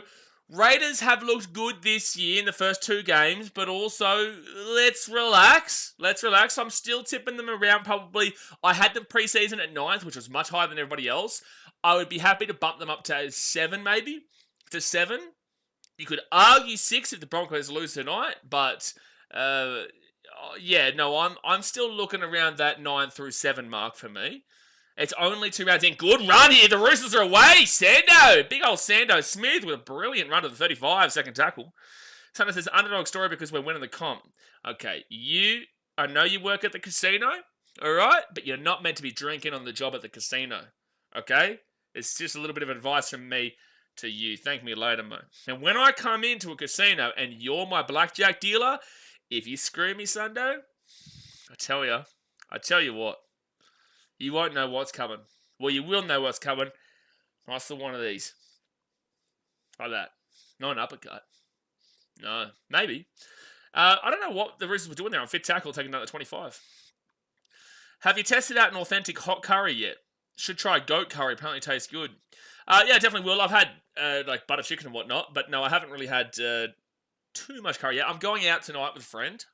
So we're going to a place called Car Market, which is a pretty elite market here, apparently, like an upper-class kind of market. So we're going to check that out, and we'll probably get something to eat there.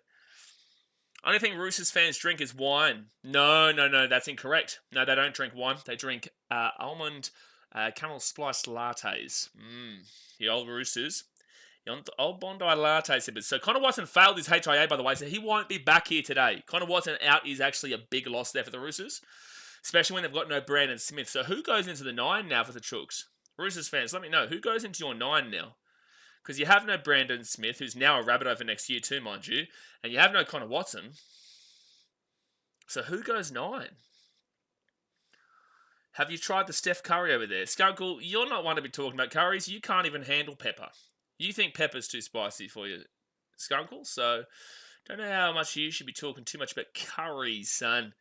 So now it's going to be the Roosters. Daniel Tupou gets the ball to the 15 on first tackle. Why are you in India? So I go to Travel Channel, BKRtravel, where we're going to be... Oh, mate, the videos are going to start slapping down. They're just about to start slapping down. We've got Vegas and stuff to get through first. Vegas, Hawaii, Hong Kong, and then India. But India will start within a week and a half or so. And then I'm going to Vietnam to see my dad after India, and then Thailand. I'm just living, Barry. I'm just living. I've been to enough Titans games over the last 4 years, 5 years, or 15 years, that I can do my own thing for a little bit. So fourth tackle to Tedesco. Tedesco runs it to the 50. It'll be fit tackle now. Docker Clay, you're right, Mitchell. Yeah, thank you. He's actually a 9 as well. So Ed Williams says, that's my thought on guys passing up KP, even though it's only been 2 rounds. Passing up KP? I don't even know what that... What do you mean passing up KP? As in Kanaponga, but what do you mean? I honestly reckon Raiders will do better than the Warriors. I agree. I had the Warriors in 16th and the Raiders in 9th. I think that the first 2 rounds, that's a knock on there from the Warriors, yeah. That's a knock on for the Warriors. The Roosters are going to get the ball here at the 25, I think it is. I think they're challenging this. They're going to challenge this. Them Thai lady boys. Every time anyone ever brings up Thailand, it's always about lady boys, isn't it? There was actually a transgender that I saw here today, actually, which in India is interesting. I don't know how culturally they kind of tolerate it. That's a knock-on for sure. It's a knock-on 100%. Why have you challenged this? Or unless they're saying he stripped this. That's a loose carry. Unless... Yeah, it's not a loose carry. Why would you challenge that? Wade says, I know only 2 rounds, but we can all agree Eels are not looking good at all. Yes, context though, Mitchell Moses comes back in about 4 weeks, but yes. Oh, they're going to say, well, no, that's incorrect. No, that's incorrect. It's, no way. That's always classed as a knock-on, hello? It's gone into the Rooster, who's literally right there. You can't tell, challenge successful, hello? That went into a Rooster player. How on earth can you class, how can you come to the... How can you come to the conclusion that that goes backwards? What? In what world is that class as backwards? It's the Rooster player is right there and it's touching the Rooster player who's in front of him.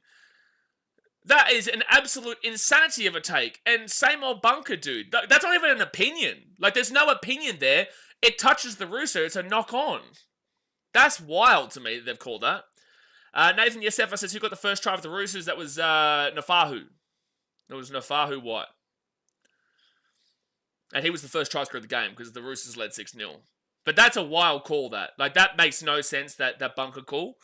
To say that wasn't a knock-on and challenge successful is crazy because it wasn't a strip, but it was very, very clearly a knock-on. Even the commentary is like, what? Gassing up like glazing KP even though it's only 2 rounds. Like, Ponga is incredible. It's got nothing to do with the 2 rounds that Ponga is one of the best fullbacks in the game. I just didn't understand the context behind the statement, though. Like, Ponga deserves the accolades of the first 2 games. Sure, it's only 2 games, but he's also got a whole career so far of being brilliant wherever he is. So the Roosters at the 48 on 4th tackle. At the back, nice hold-up play, They've got space, and another knock-on from the Roosters. Oh my God, they are just intolerable to watch today. They really are intolerable to watch, the Roosters today. Have you seen one of them magic cows with an extra leg growing from its shoulder? If you see one, don't touch it. What? Magic cows with an extra leg growing from its shoulder? Well, I know, firstly, that cows are treated as, like, gods here, so no, I wouldn't go anywhere near a cow, but you're not allowed to do anything with cows. But also, an extra leg? I picked the final score of 6-4. Nah, there's got to be another score. It'll be under the 34.5 or 33.5, whatever it was, but there's got to be... It's probably going to finish, like, 16-10 or something like that, or if it finishes 6-4, it'll be crazy, but I'll go with, like, a 16-10. Or even a 16-14. So, first tackle. So, why not touch it? Like, is there a specific reason? Are you not even allowed to touch cows here? Like, I wouldn't anyway, but are you not even allowed to touch them? You are a muppet. So, another knock on. The Roosters are away. Roosters are a chance here. Radley taken down at the 45. No, 35, sorry.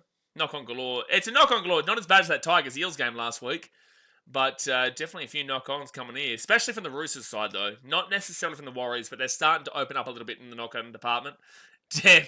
Oh, that was just a mess because of the slip over, and the Roosters have not gotten off to a good start of the set here. Angus Crichton, I don't know what's happening with this Roosters set. 16-10. That's what I'm kind of leaning towards. Radley, great run at the 45 on the Warriors side of the field, though. Third tackle. Good strong run here by Docker Clay. I actually don't mind that Docker Clay's coming straight into that 9. I don't know kind of what's in out, but I wouldn't say Docker Clay is a complete drop-off from... Oh, for God's sake. Another knock-on. Oh, my gosh. Another knock-on from the Roosters is wild, bro. Oh. Well, Jay needs help, Brenton. Jay needs help. We've established this for many a year now. Troy Fitzsimmons says, home ground Warriors have huge advantage. Not true. If it was away, I'll be worried. Absolutely not true. Last year, that was 6-5. They won 6 games and lost 5. The Warriors do not have an incredible home record. They even lost to the Titans on Anzac Day last year. So, no, it's just not necessarily true. And if we're saying that they've got the advantage here, they're down 4-6. They had a mountain of attacking possession in the attacking 20. And it's just not a true statement. So, second tackle now for the Warriors. Now, third tackle, sorry. Now it's fourth at the 25. Right, so Warriors were supposed to win. It's a 50-50 VG.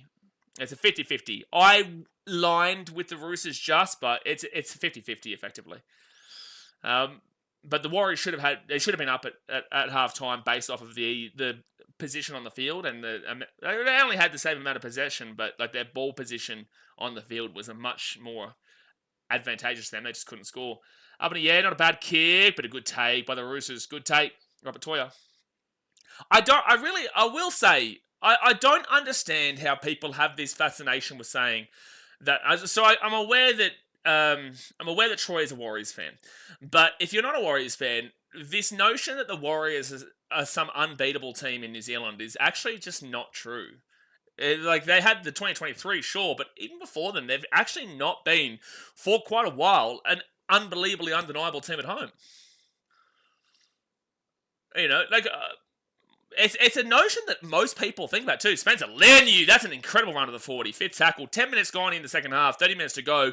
Hit that like button and subscribe, guys. Don't forget, we will be live with the Broncos Cowboys right after this. That's not a 40-20, is it? It's not going to be a 40-20, but that was on the line when he kicked that. That's true, but every game I went to, they won, so I think they have an advantage. But I actually didn't know they lost 6-4. No, so they won 6, they lost 5, which means that losing 5 is a significant amount. In 2023, they were an 8-4, so they won 8 and they lost 4, which is a lot better, but also there are teams like the Storm who you would expect to have like a 10-2 record kind of deal. And in a big year, like a real big year for the Storm, you'd be expecting them to nearly be undefeated at home. That's kind of the Melbourne Storm. So that's why I say the Warriors, you do like to see them at home because they've got the atmosphere there, but also it's... when I went to see the Titans play there last year, they did lose to us. And we hadn't won a game yet at that point. We were literally 0-7 when we travelled to New Zealand last year. And we won that game. So it's not as crazy as you'd think. But it gives you more confidence being at home, obviously because you're in front of your own fans. But it's just the statistics haven't really lined up with the Warriors over recent years anyway.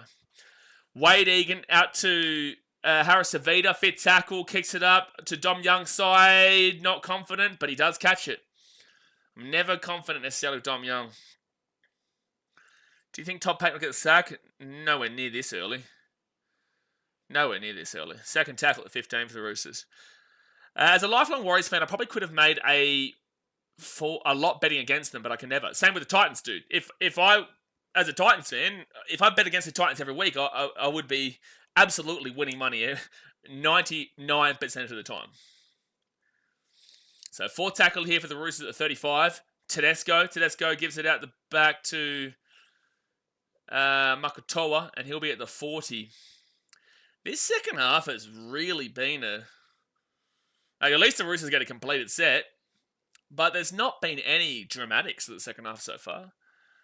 Nate says, not after the Cowboys beat the Broncos tonight. Again, I think the Cowboys will get up for the game, but I don't know if they'll win. I could see Reece Walsh having a big one if the Cowboys defensively are as inept as they've been. Second tackle now at the 40. And now third tackle at the 50. I haven't mind Tantor picking tonight when he's had the ball. Blake Arnold says, I can't see any coaches getting sacked this year, to be honest. If the Tigers came last again, you'd be considering bench. But I don't think they're going to come last again now if they play like they... then again, it was against the Eels. Like, they're still bottom 4 for mine, but they showed enough last week to probably say they avoid the spoon comparatively to what was seen from the Cowboys and the Dolphins. And, if you want to throw the Titans in, whatever. But I wouldn't. But Cowboys, Dolphins, and who's another team that's played really, really poorly? Cowboys, Dolphins, and Eels, obviously. And they played the Eels and they whooped them. So they looked awful for the first half, but the second half, the Eels pulled away. The Tigers pulled away.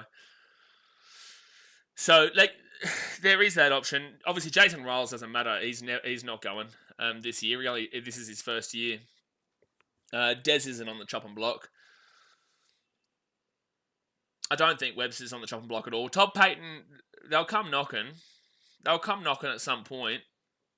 Just depends the first 10 rounds, and then we'll have a better idea for it. 10 rounds is what I'll probably look at for coaching-wise like that. And good defense having the Warriors to prevent a flank side play on the left. Fit tackle here on the 40. Penrith had a great home game run from round 19, 2019 to round 7, 2022, undefeated 21 wins. Yep. Is that a 40-20 if that goes out? That's a 40-20. That is a 40-20 from Townsend. He's been so close 2 times in a row, but he gets it on the third. That's really nice there from Chad. Considering he made that early mistake, not as a leader, since then that's a lot of leadership ability there to kick that 40-20. It's a brilliant kick. Oh, that out in the full before. He's obviously been able to pinpoint before the game started in their visuals and whatnot when they do their prep work that the 40-20 is on, because he's had 2 attempts at just then. The other one went out in the full, but these 2 recent ones were close enough. One on the line, one I think he was just outside the 40, and that one he smacks it. Left-hand side here, here's a chance. Crichton can't get the offload away. Taken down 2 meters away, second tackle. Warriors, you got to hold on here, man. You got to hold on here. Yeah, C&K does need to do better there, Blake. I don't think he would have got it, but I do think he needs to show a bit more effort to get there. I don't know if he would have got it, but I think the effort is the thing that counts in that situation. So 10 away. Docker Clay, Chad Townsend, Sanders Smith out the back. Tedesco, Dom Young. Oh, he's out. Good defense. I actually think that there was a bit of a mistake there.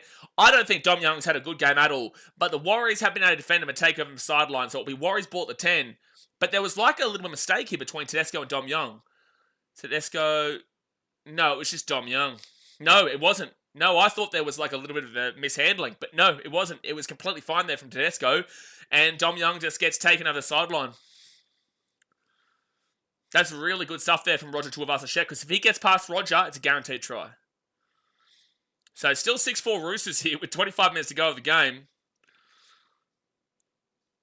Whoever gets this win, whoever takes home the 2 points, be grateful for it. Pretend the game doesn't exist, but be grateful for the 2 points. Because it's not been a spectacular showing, but be grateful for the 2 points, whoever wins it, and forget about it. Move on to next week.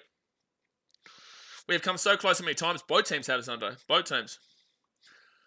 Like the Warriors dominated the first half, but just couldn't score. Clever spotted RTS with the trainer and kicked to where he would have been. Yeah, fair. That's what you get with experience.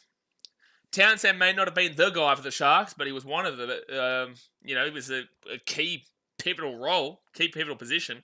But again, they had James Maloney, they had Mick Ennis, they had Ben Barber, they had a prime Val Holmes, Andrew Fafita, Paul Gallen, ridiculous. Wade Graham, prime, unbelievable.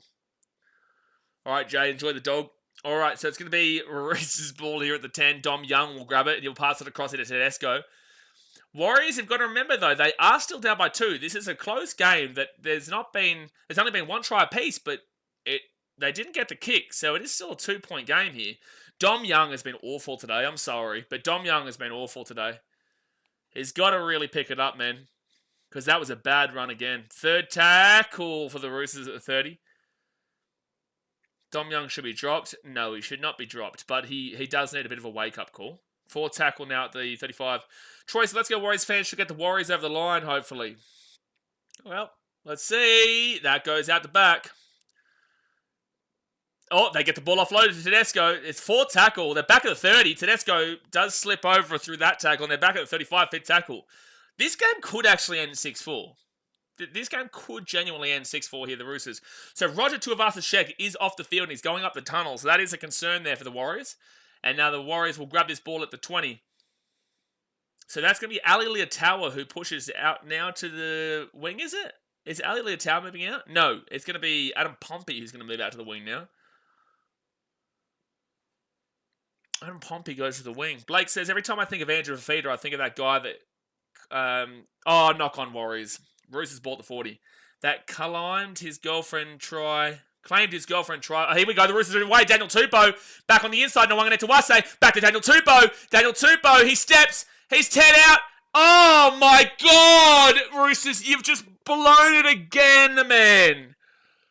Well, what? I want to look at this again. I need to look at this again. What on earth has just happened? What on earth has just happened here? So the knock on there from Harris Avita, really bad loose carry. Tupou back to Nwanga Tuwase, that was fine. And then I need to see a different angle. Hey, Fox Sports, please do a job and show a great angle to see how far away that was from Nwanga Tuwase. Damn, bro. Like, we don't want to watch the front on angle. We want to see a side on angle or something so that we can see how close it actually was in regards... Anyway, ridiculous. So, 22 minutes to go here of the game, and the Warriors are with the ball here at the 22. Hold the ball, mate. It's just ridiculous. It really is. Wait, hold on. What time? Oh, there's still 35 minutes until the next game. Okay. I was freaking out because it said 6:24 p.m. for me, and I thought the game was meant to start 6:30. That's a penalty of the Warriors here. Honestly, Tupou's been super poor when he's had the ball today as well. Tupou has been super poor when he's had the ball today as well. He's made a couple of mistakes because he's been in some good space multiple times, but it's that kick that he made earlier on was awful. That's definitely a high tackle from Doc and Clay. That one actually hits your highway, not the other one. But Tupou kicked the ball in earlier, which wasn't good, and gave the ball straight to the Warriors. And then also that play, and there was another one as well. So Tupou's not being fantastic tonight. And that was encouraging him to be past the ball all in the first half. And now I'm just like, ooh, maybe not. So Fisher-Harris is going to be 35 metres away. First tackle. Here's your opportunity, Warriors. Here's your opportunity.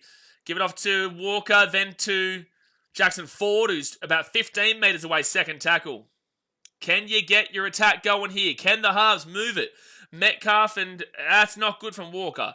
Third tackle at 11. Metcalf and Harris Avita, you need to find a move on here and get some creativity going. Underneath, I'm okay with it for now, but let's see a bit more. That's a good run, though. Fourth tackle here for the Warriors. They're 3 metres away. Fourth tackle. Wade Egan. Out the back now to Dylan Walker. Walker to Metcalf. Metcalf again. Harris Avita. Chance here for the Warriors. Oh, it's unbelievable fucking defense, that. That is unbelievable defense from the Roosters. He's out. He doesn't even put the ball down and climb. Why are we looking at this? That's unbelievable from Tedesco. That is unbelievable from Tedesco. Jonathan Sundo said, I thought he got it. No, Tedesco stops this easy.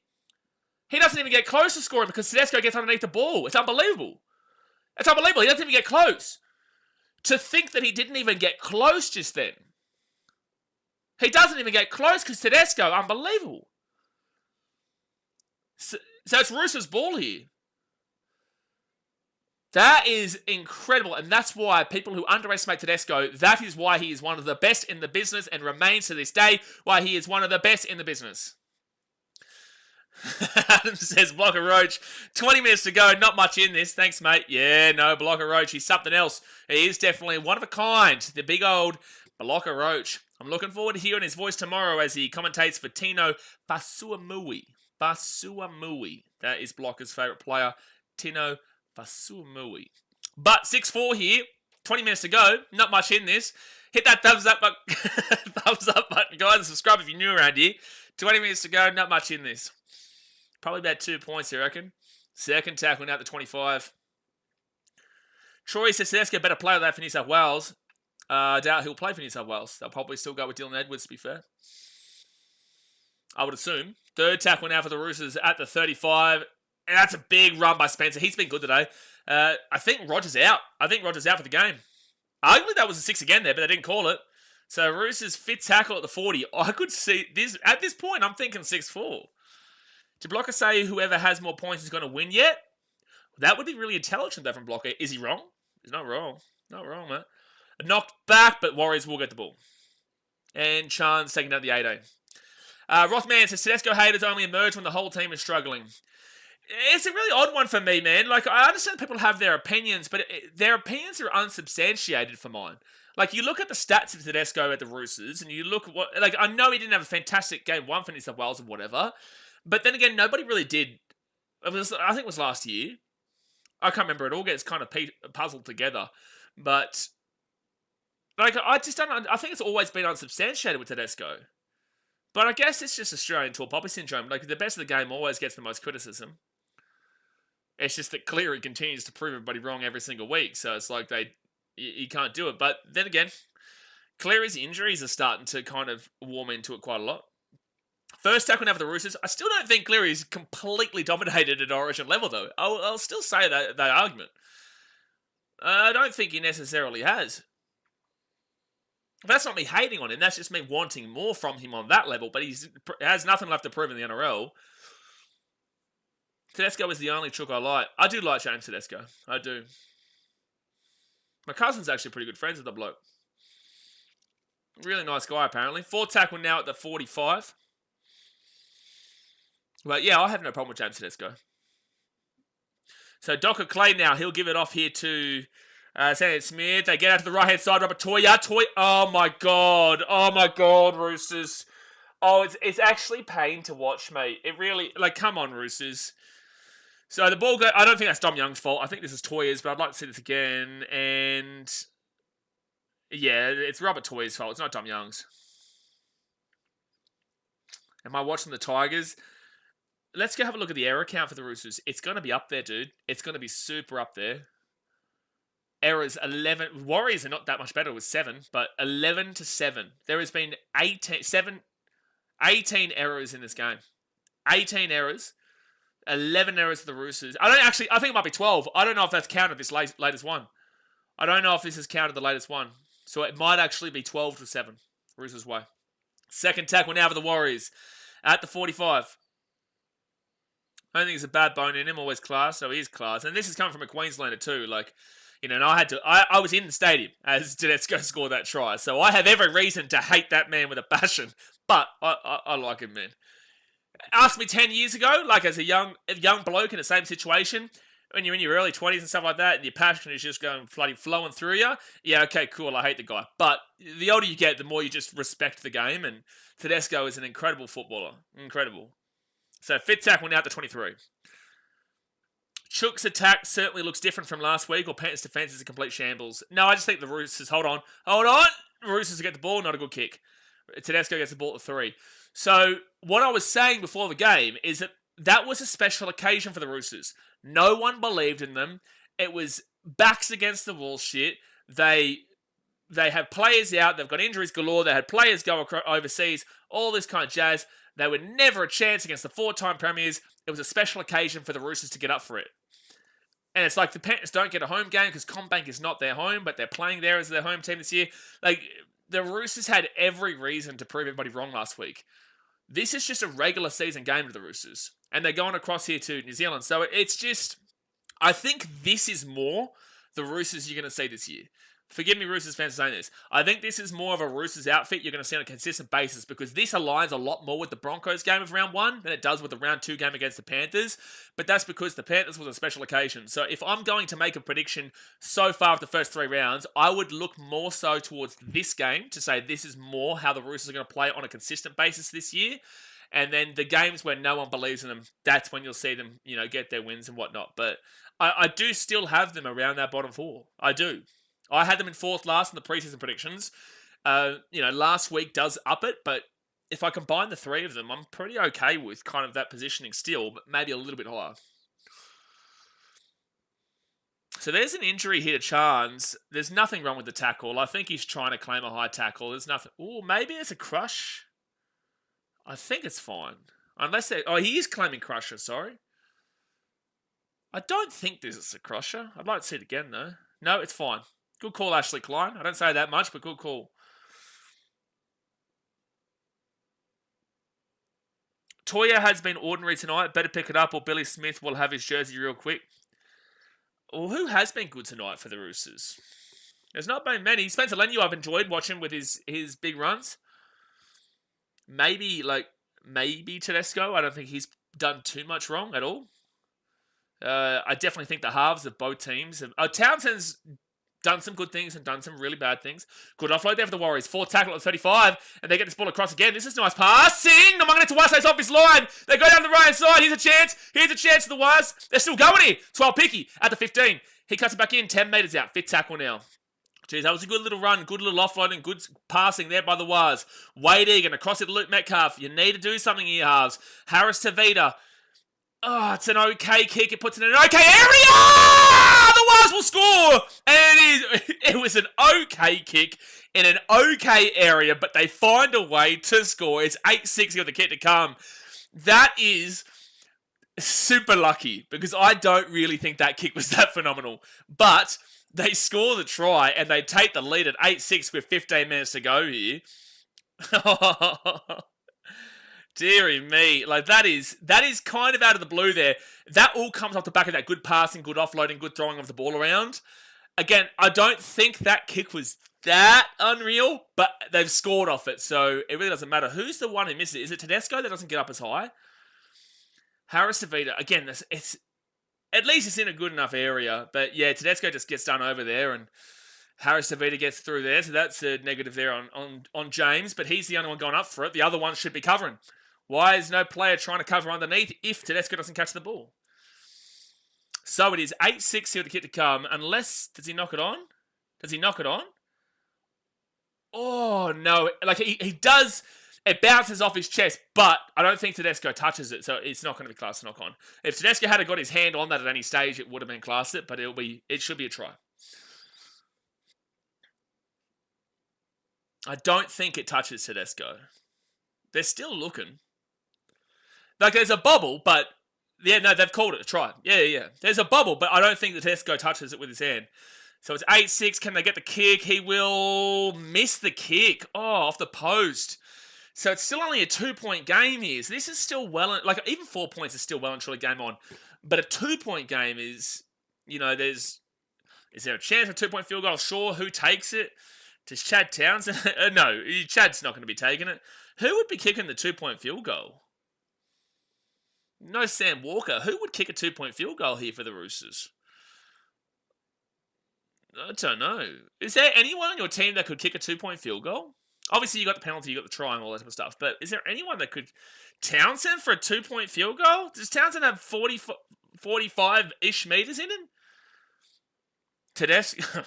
You reckon Tedesco's going to go for a field goal from 45 out, do you?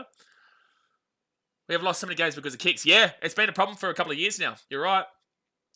Harris Savita's fault last year, and now Luke Metcalf's missed a couple today. Second tackle here for the Warriors. There's 13 minutes to go here in the game, guys. It's still absolutely game on. Both these teams, whoever wins, just don't look back at this game and just say, we got 2 points and move on. Move on.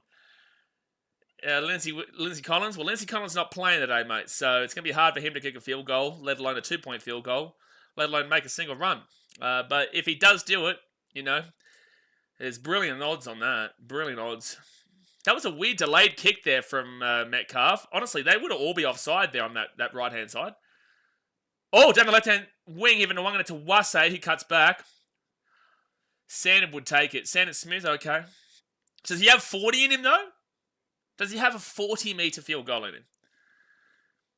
Because having a field goal in you is fine from like 10, 20, 30 metres out.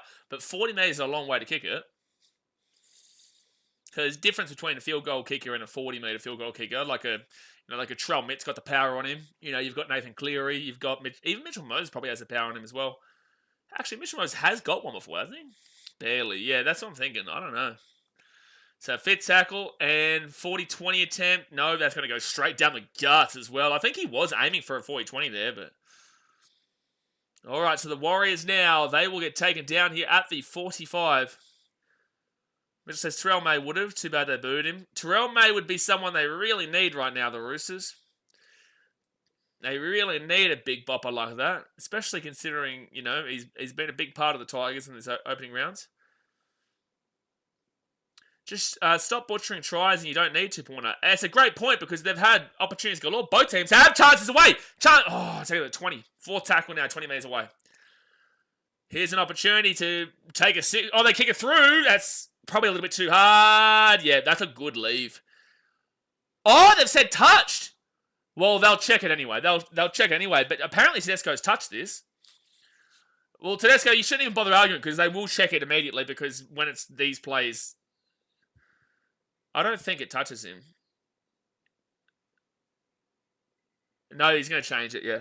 Oh, they're going to challenge it. But why? It's automatically challenged, isn't it? But why is Ashley Klein... Why is this a challenge? Because isn't it an automatic review by the bunker for if this happens? I swear it's automatically, isn't it? They always check this regardless. Why do they need to use a challenge for it? The Warriors kick chases onside, that's fine. Onside, that's fine. It's going to be close. It's going to be super close. Oh, yeah, no, he will touch it. Oh! Yeah, it's going to be out. So that's fine. So the challenge is unsuccessful, but why do they have to challenge it? And it's like, the Mount Smart show, get around him. He's a great bloke, that guy. Why did they challenge it? Because it's automatically reviewed. So you've just lost a challenge based off of an automatic review. It makes no sense. Oh, that's a good kick. Oh, but the Harris Avita does grab it. They're 10 metres away from the line. 10 minutes to go of the game, guys. Hit that thumbs up button and subscribe. Do not forget, we will be live at the Broncos Cowboys right after this. The old Queensland rivalry. Off the family jewels. Yep. Oh, go Ez. Jeez, Ez is close. Second tackle now. 2 metres away. Wade Egan out the back. This was as 50-50 as 50-50 gets. There's no bad reading of that one. This was a 50-50 game. All the way. Wade Egan out the back. They get it across. Metcalf. Here's a chance here. There's a chance! The Waz will score, and that should be game. The Waz will score, and that should be game. Ali Leotao will score. He runs through. Instead of passing it, he runs through, and he'll cut back underneath the post as well. So it is going to be a 14-6 game, you would assume. It is going to be a 14-6. There's 10 minutes to go. There is 10 minutes to go, but I don't know. Like, the Roosters have butchered a billion opportunities today. How are they going to change that around in the next 9.5 minutes? I don't know. Gee whiz. TOI true time for the Waz. Nikhil says, told you another one was coming. No, you're just a Warriors fan which is backing your team. This told you nonsense is just wild, man. Told ya. Mate. The told you nonsense is just wild. You're a Warriors fan. Like, there's no told ya. You're just backing your team.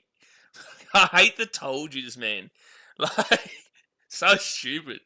So 9 minutes to go to the game. It's 12-6. Nate says, Con, you jinx yourself, mate, saying the full-time score all game, mate. Yeah, it's a good point. That is a good point. But 8:50 to go. Well, Waz, if you do end up finishing this game off and winning this game, I think you'd be grateful for the 2 points. It's not a great way to get there, but you'll be grateful for the 2 points. Check the receipts, bro. I said it. Mate, no one gives a fuck if you said it, dude. Like, you're a Warriors fan. This is the thing. If you're a Warriors fan, you're saying go screw no try. Like, we don't know. It's like, are you going to trust me the Titans are going to score next? No, because I'm going to say that because I'm a Titans fan. That's why we're saying it. And by saying told you so to everyone here, it's like, well, you're a Warriors fan. Of course you're going to say that. No one cares if you check the receipts, bro. What are we getting out of this? No one likes it, I told you so. Oh, yeah, dude, mate. Benjamin says stop making excuses. What? What do you mean stop making excuses? Excuses for what? I don't even know what's happening here. Excuses for what? Blake says, I'm sure you also told us Waz would in the comp in recent years. I don't even understand what's happening. Why are there people crying in the chat right now? Why are there people crying? Roosters get the ball here at the 35. We've got this Benjamin Ayo apparently crying about something. And we've got Nikhil now saying, cry me river. What? What happened here? Why are Warriors fans crying right now? You're winning. You're up 14-6. So first tackle over the Roosters and they're 25 metres away here from the line. What's happening? Why are Warriors fans crying when you're winning 14-6? Excuses? For what? So third tackle. I'm trying to figure out what I could even be excusing. As if like I care.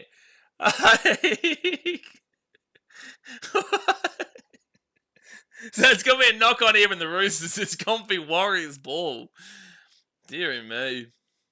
This game doesn't impact me in the slightest. I'm just enjoying the game. There's been a lot of errors in both these teams though. That's the first time in this chat I've ever seen a fan base cry after scoring a try to basically win the game. Must be a full moon in New Zealand. they score a try to effectively win the game. And we get Wise in the chat going as if like with something. What? I love Warriors fans, but those two clowns, I don't even know what just happened. So 7 minutes to go, your first tackle. And they go out to the left-hand side. I love Warriors fans 99% of the time. So second tackle here at the 37. It's number 17. That's not Halasima, is it? It is number 17 here. Yeah, it is. Lika Halasima. This chat is always something. It's always something. What's the next game you're watching? We're watching the Broncos Cowboys right after this, man. Right after this. So, 4th tackle here for the Warriors. Wade Egan off to Aaron Clark. Go, Ez, you big bopper. Jeez, I'd love to see Ez get over the line. Hey, Blaze, how you doing, mate? Hopefully you like me as a Warriors fan. I love Warriors fans. It's just those two randos who I don't even understand what just happened. Like, sitting there circle jerking about something. I don't understand what happened. I love Warriors fans. I loved it when I went to New Zealand last year. There was no shit. Everyone just had a good time. And even though we won the game, there was no bad blood at all. I love Warriors fans. So I don't even know what just happened. Toya again swears more errors than carries. Toya has had a bad one. He's had a bad one. Some of the Gold Coast Warriors fans, like who go to the Titans games, they're a bit dodgy, but aside of that, like for the most part, it's good. And it's a huge hit, dude. That is a huge hit. Sandon Smith has been rocked. Oh, boy. Oh, Roosters down the right-hand side. Oh, no, don't do it, Warriors. Don't do it. They get out to Dom Young at the 40, at the 45, at the 50, at the 45. He kicks the ball over the top. I think that's fine. I don't think that's going to be a penalty. You heard him, Blaze cry. Are they going to say Dom Young's been taken out? Yeah, I think it's fine. I don't think this is a penalty to the Roosters. So change over. That tackle on Sandon Smith was huge. It's great to see you and the Mount Smart Joker take a pic together. He's good, bro. No, Mount Smart Joker's an awesome dude. Really nice guy. Edwin Williams says Broncos 100 plus. I don't know. I think the Cowboys could get close, but I think the Broncos win. I tip the Broncos for sure. Sandon Smith has been through the ringer today. This is in a little bit of hot water at the moment. Jason's the hot dog stand packed up and left at half time. I heard. Stop it. Brendan is at the game, though. I know that Brendan did go to the game. So Dom Young is down here. I don't know what's happening, but Dom Young is down. So what's happened? He's had a rough game, dude. Yeah, there's nothing wrong with what Chance has done. There's nothing wrong with what Chance has done. You're still in India, or have you migrated somewhere else? I'm in India for 3 months, dude. I've only been here for like 12 days. Someone said, yeah, he did the Yuri emote from USC. There you go. So 1 line break, 16 runs for 125 run meters. I will say Dom Young's had a poor game. Peach says our year. Come on, bro. We've watched the same game here, man. Come on. The Warriors are going to win this game, and they're going to get the 2 points, but there's no way, come on, let's be realistic here. They've also had, 10 errors in the game. Both teams have been pretty poor, but, the Warriors, after that mountain of, field position in the first half, this is a scoreline you would have more so expected based off of that first half. So they've got over the line in the end with 5 minutes to go. I just can't see them throwing this game away. They've won this game. If they do, it's an insane miracle for the Roosters, but there's no way that, you could be super impressed by this. I'd be super impressed by that Manly game last week for the Warriors. Obviously, the Raiders game's a bit of a throwaway.